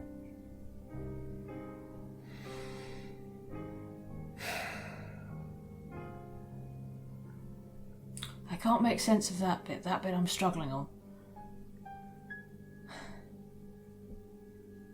He looks up, purses his lips.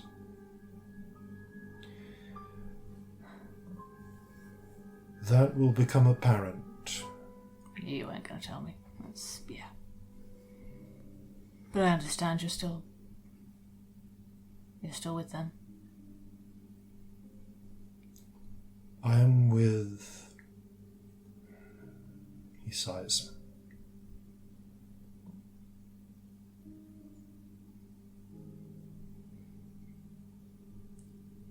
I look out for my family. All of my family.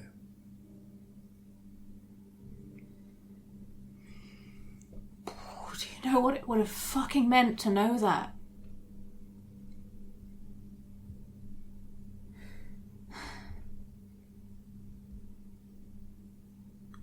I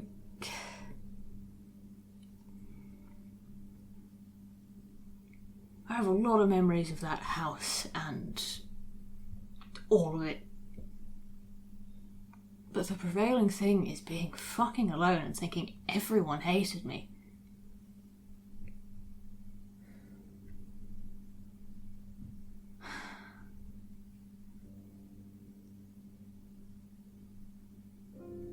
I'm a little angry. A little.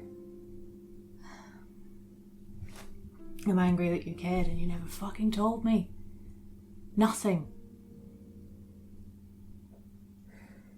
A moment of fucking meaningful eye contact would have meant the world. And I know it's not entirely your fault, you know, father drilled into you, oh, men should be seen and not heard, and or men shouldn't be seen at all that bollocks, but...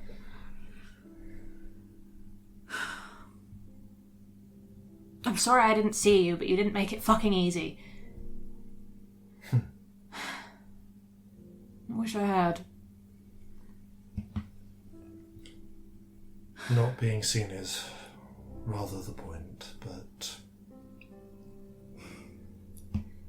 And you talk about father knowing how to love the people he loves, which, you know, implies that mother loves us, right? That's what you're implying. But the thing is, Adrian, if there is anything that I have learnt about love, it's that love is a verb. You can't just feel it. You have to do it, you have to show it, you have to make the person feel it from you. It's a gift you give and a gift you receive.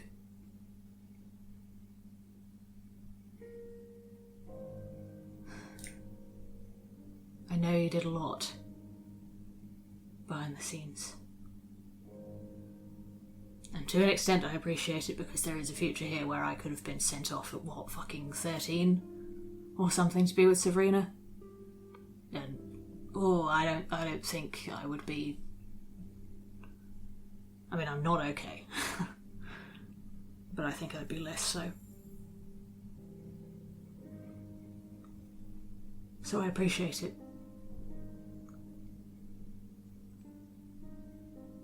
But if you let someone sit there feeling unloved and unwanted and hated,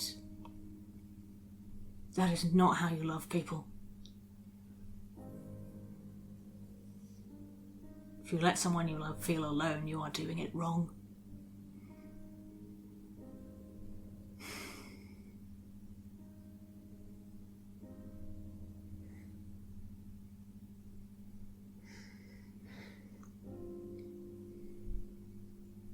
How do you...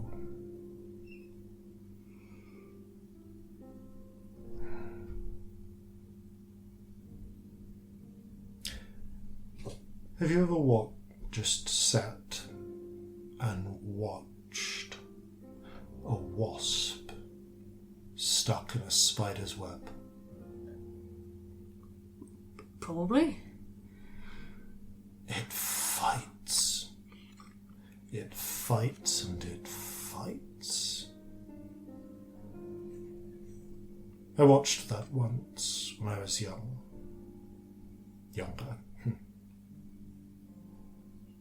And I really thought it was going to go one way. Because the point of a spider's web is it traps you on all sides, and in theory, the more you struggle, the more it should tie you in. Yeah. That wasp fought and fought. And I kept thinking it was going to lose. The spider kept darting in, trying to recapture it. It took about 40 minutes. I didn't even think wasps had that level of endurance. Oh, you really just didn't watch the fucking thing, didn't you? More patience than I have. It got free. It was the thing that surprised me. It managed to get free.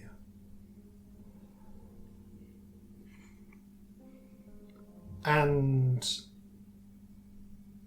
it didn't have hands. Obviously, it's a wasp. It's a fucking wasp, Adrian, yes. And if you're stuck in a web, the way you get free isn't thrashing and struggling. It's taking a knife and cutting the strands and getting out that way. You do it and you can do that because you have hands and you have an understanding and you can break free. The wasp didn't have hands, but maybe it did have understanding, didn't have the tools to get out the best way.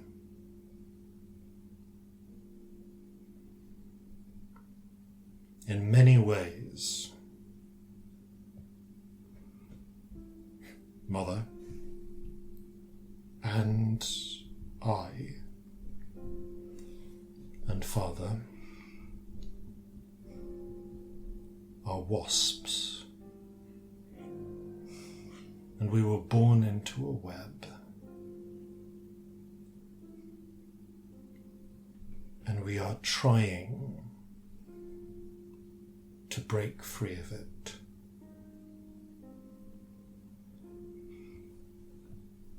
She doesn't.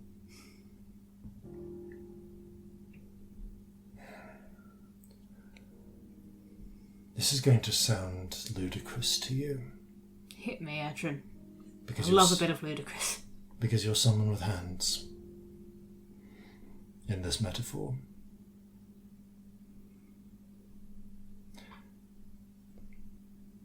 Mother finds it easier to love in the sense of a verb by trying to change the whole world so that the web doesn't exist as a way of getting us free.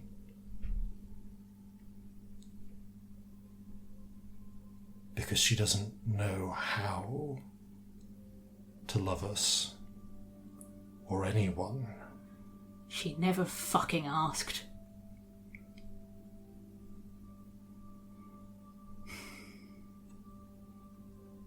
It's not hard to figure out how to love someone. All you have to do is ask.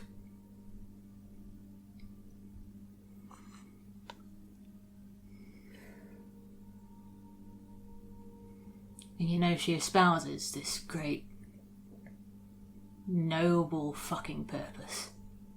Doesn't she get all the drown out? Yes, you know. In principle, great.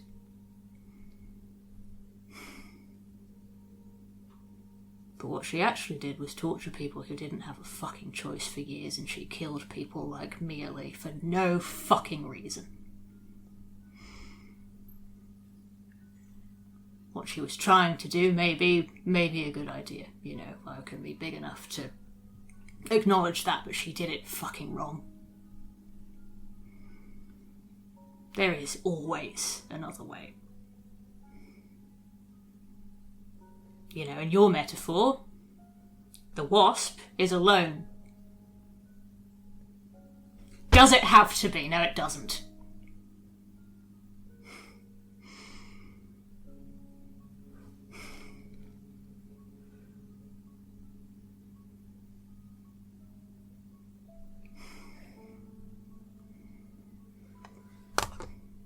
Glad you got a fucking parent.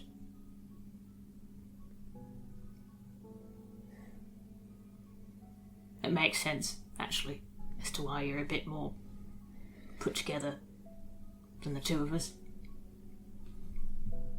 I'm not putting myself in the same camp as Quilletta now or ever, don't get me wrong. There's a slight eye twitch from... She was born biting the head off dolls, we can acknowledge that, right?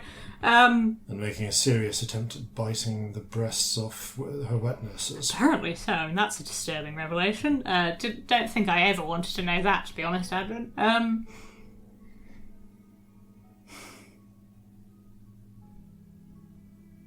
But, you know, maybe with a parent, some love, maybe she could have been different, I don't know. Maybe that's just how she's built. I've no idea. But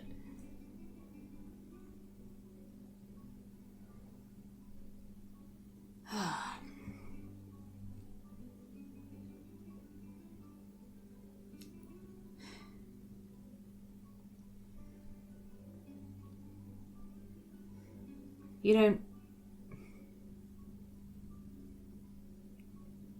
don't struggle in the same way as me, do you?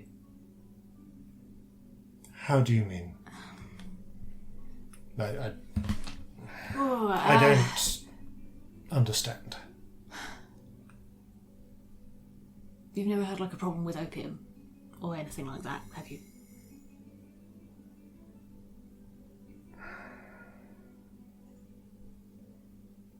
Not...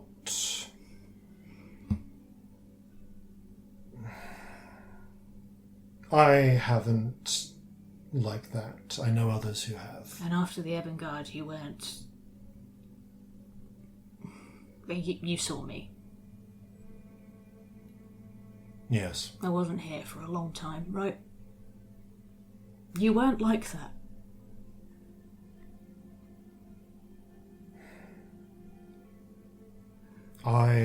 Mother thought I was weak. She said it in your dream. She said, Talon's not strong enough. I was not weak. I just didn't... No one taught me to breathe. Like Peleus did with you. No one... The composure thing. He was saying... He was saying breathe. He was teaching you how to deal with things.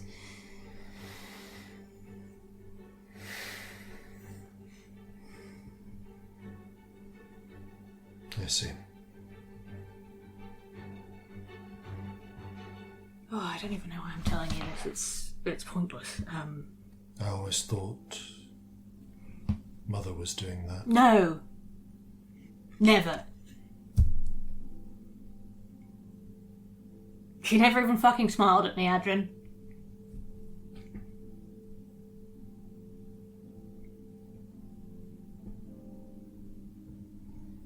Nothing.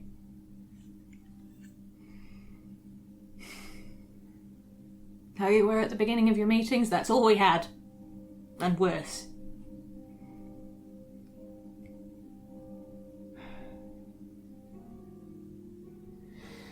I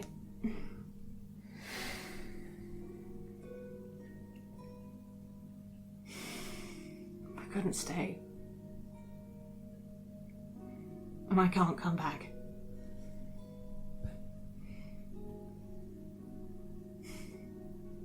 Because of that and because of me, Ellie. I don't know if she ever told you about that. Maybe.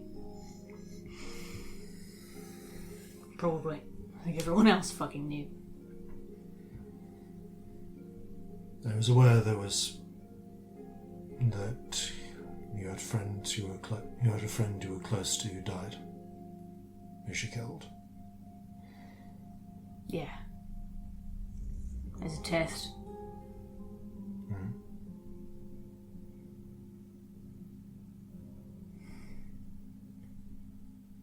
You know, it's crazy. I always sort of thought I passed horribly. But apparently if I'd actually stood up for her, she would have let her live.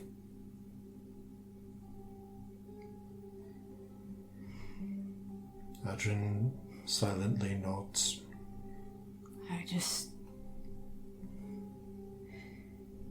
Yes, Drow needed to get out of the Underdark, but this is not... This is not the right way to do anything.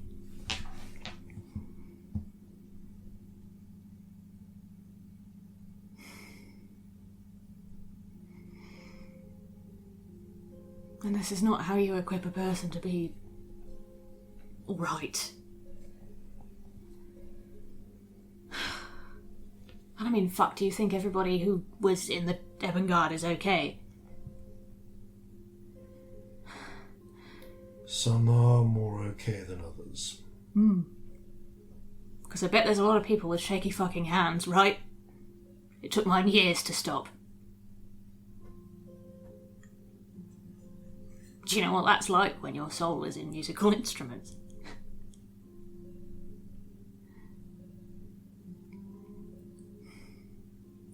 Adrian doesn't answer that.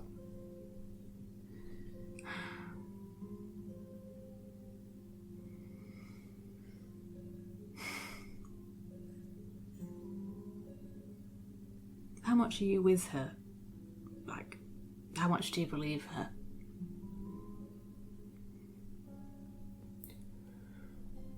Where's your loyalty, to use their words? My loyalty is to my family. And I do believe... I believe in the dream. I want us to live in a better world. And I do see this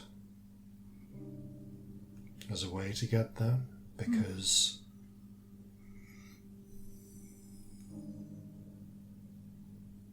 we have brought tens of thousands of drow to the surface who would otherwise not have been able to get there. And they are in a position now to make that better world. And why did she kill so many of them? 1 in 6. Explain the point.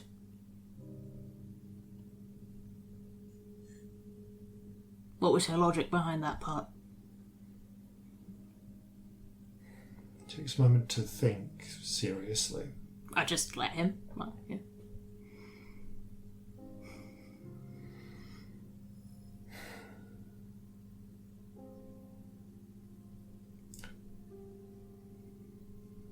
Fear. Not to instill it.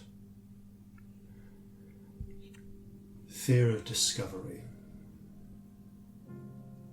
Ensuring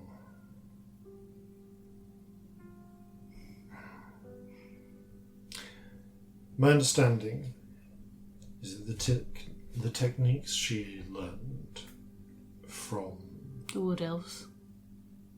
he inclines his head, were the most effective she knew at securing loyalty. My understanding Whoa, that's a bit fucked up. is that you need that level of protection to prevent the Empress or one of her justiciars using you as a vessel. Okay.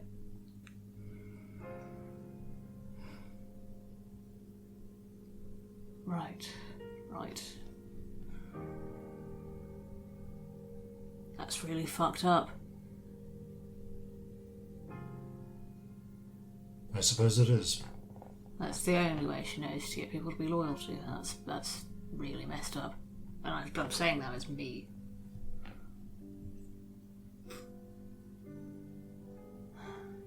Adrian, you say you're loyal to your family, right?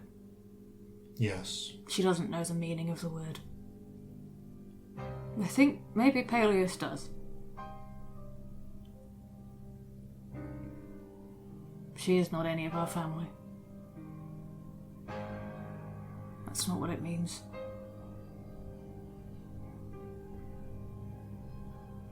She was wrong.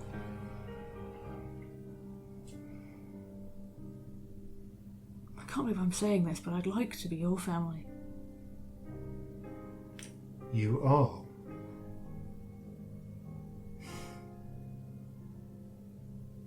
You know what I mean? I think. Maybe you don't. Do you know what I mean? No. You never felt like family. In anything other than words. You've always...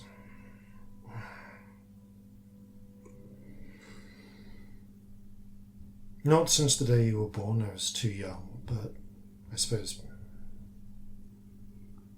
perhaps since the day Quilena was born.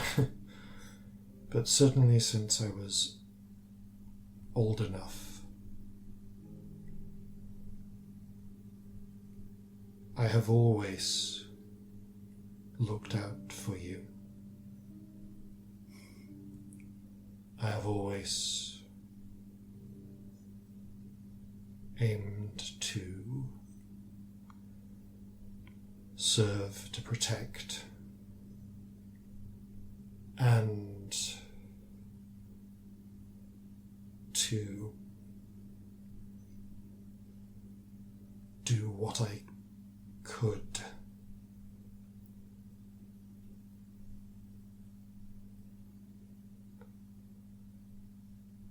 I wish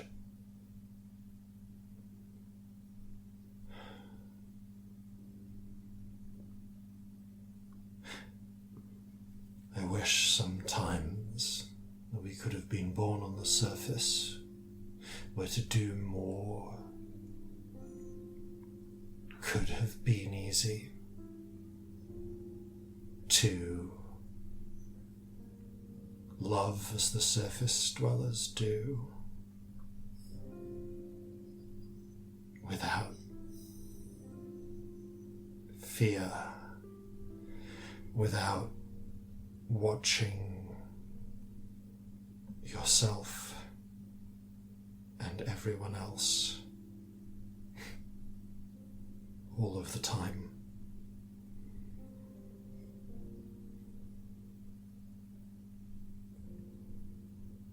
We were born in the web.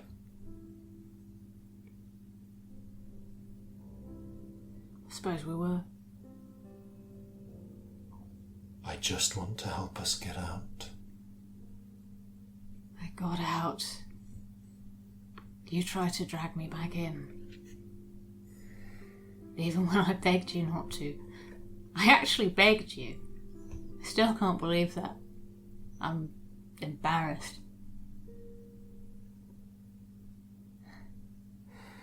What was it, like 8 portcullises? There are a lot of chances for you to take me back. I fought the whole fucking way. For someone who loves me, you hurt me a lot, so you're gonna have to understand if it takes me a while to believe that.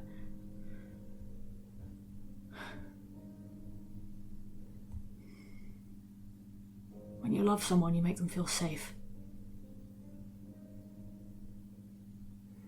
I didn't feel safe till I left.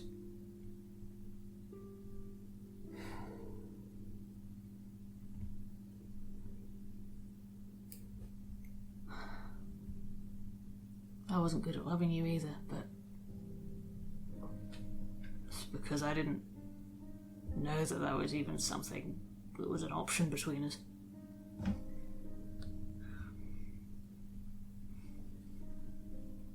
I'm sorry I dismissed you, though.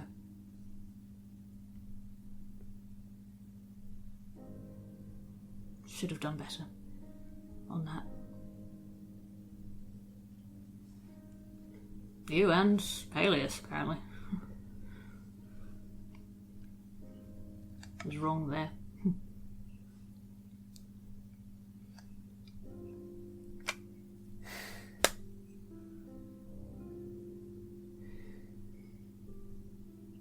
It is easy. No. It is easier for you not to think of Mother as family. Or even Quilena, though I confess it is difficult to think of her as family sometimes. She is awful. Also difficult not to. Oh, no, she doesn't get that word from me, I'm afraid. That word is sacred. It's not for her.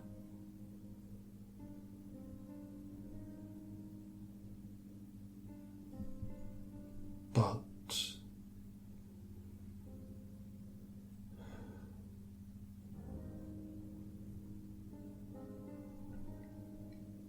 family they are to me.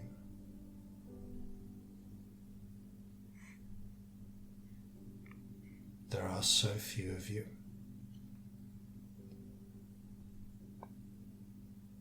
And I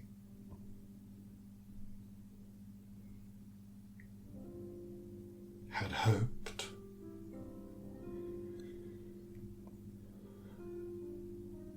that if I could bring you all together, well, it's not a chessboard, Adrian, these are people.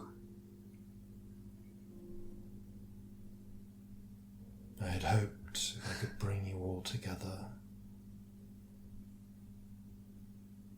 then perhaps you might understand each other.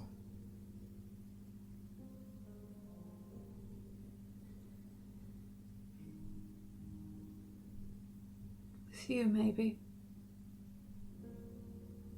Holy fuck, apparently with Peleus, maybe. Revelations of today. I don't think with her. And definitely not with fucking Quilena, for fuck's sake.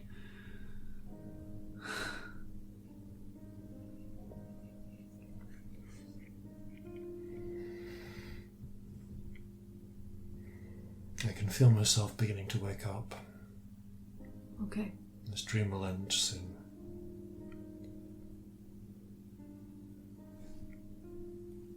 Put a hand forward.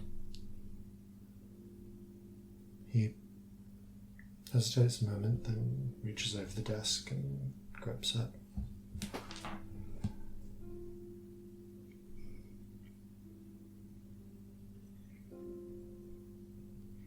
A word of advice and warning. Yes.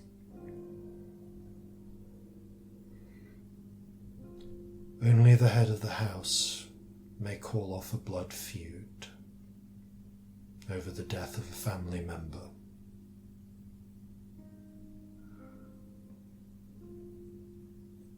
Thank you.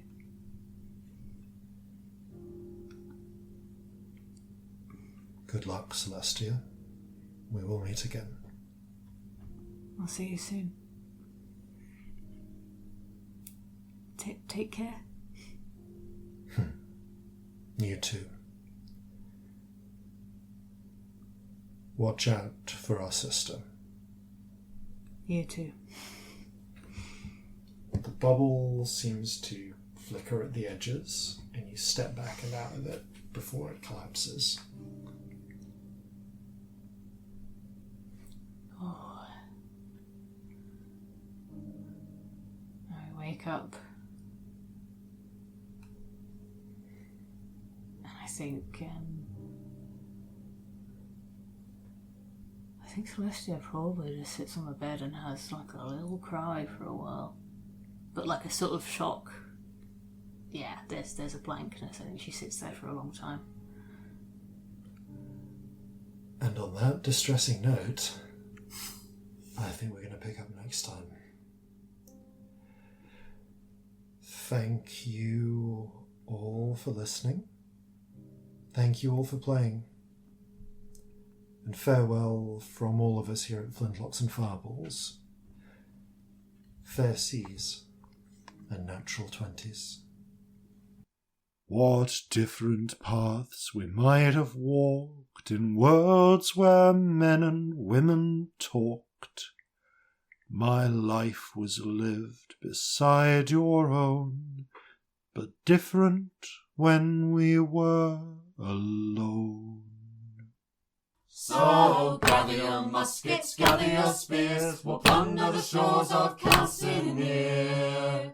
No kraken, storm or spell we fear, so come and sail with us, my dear.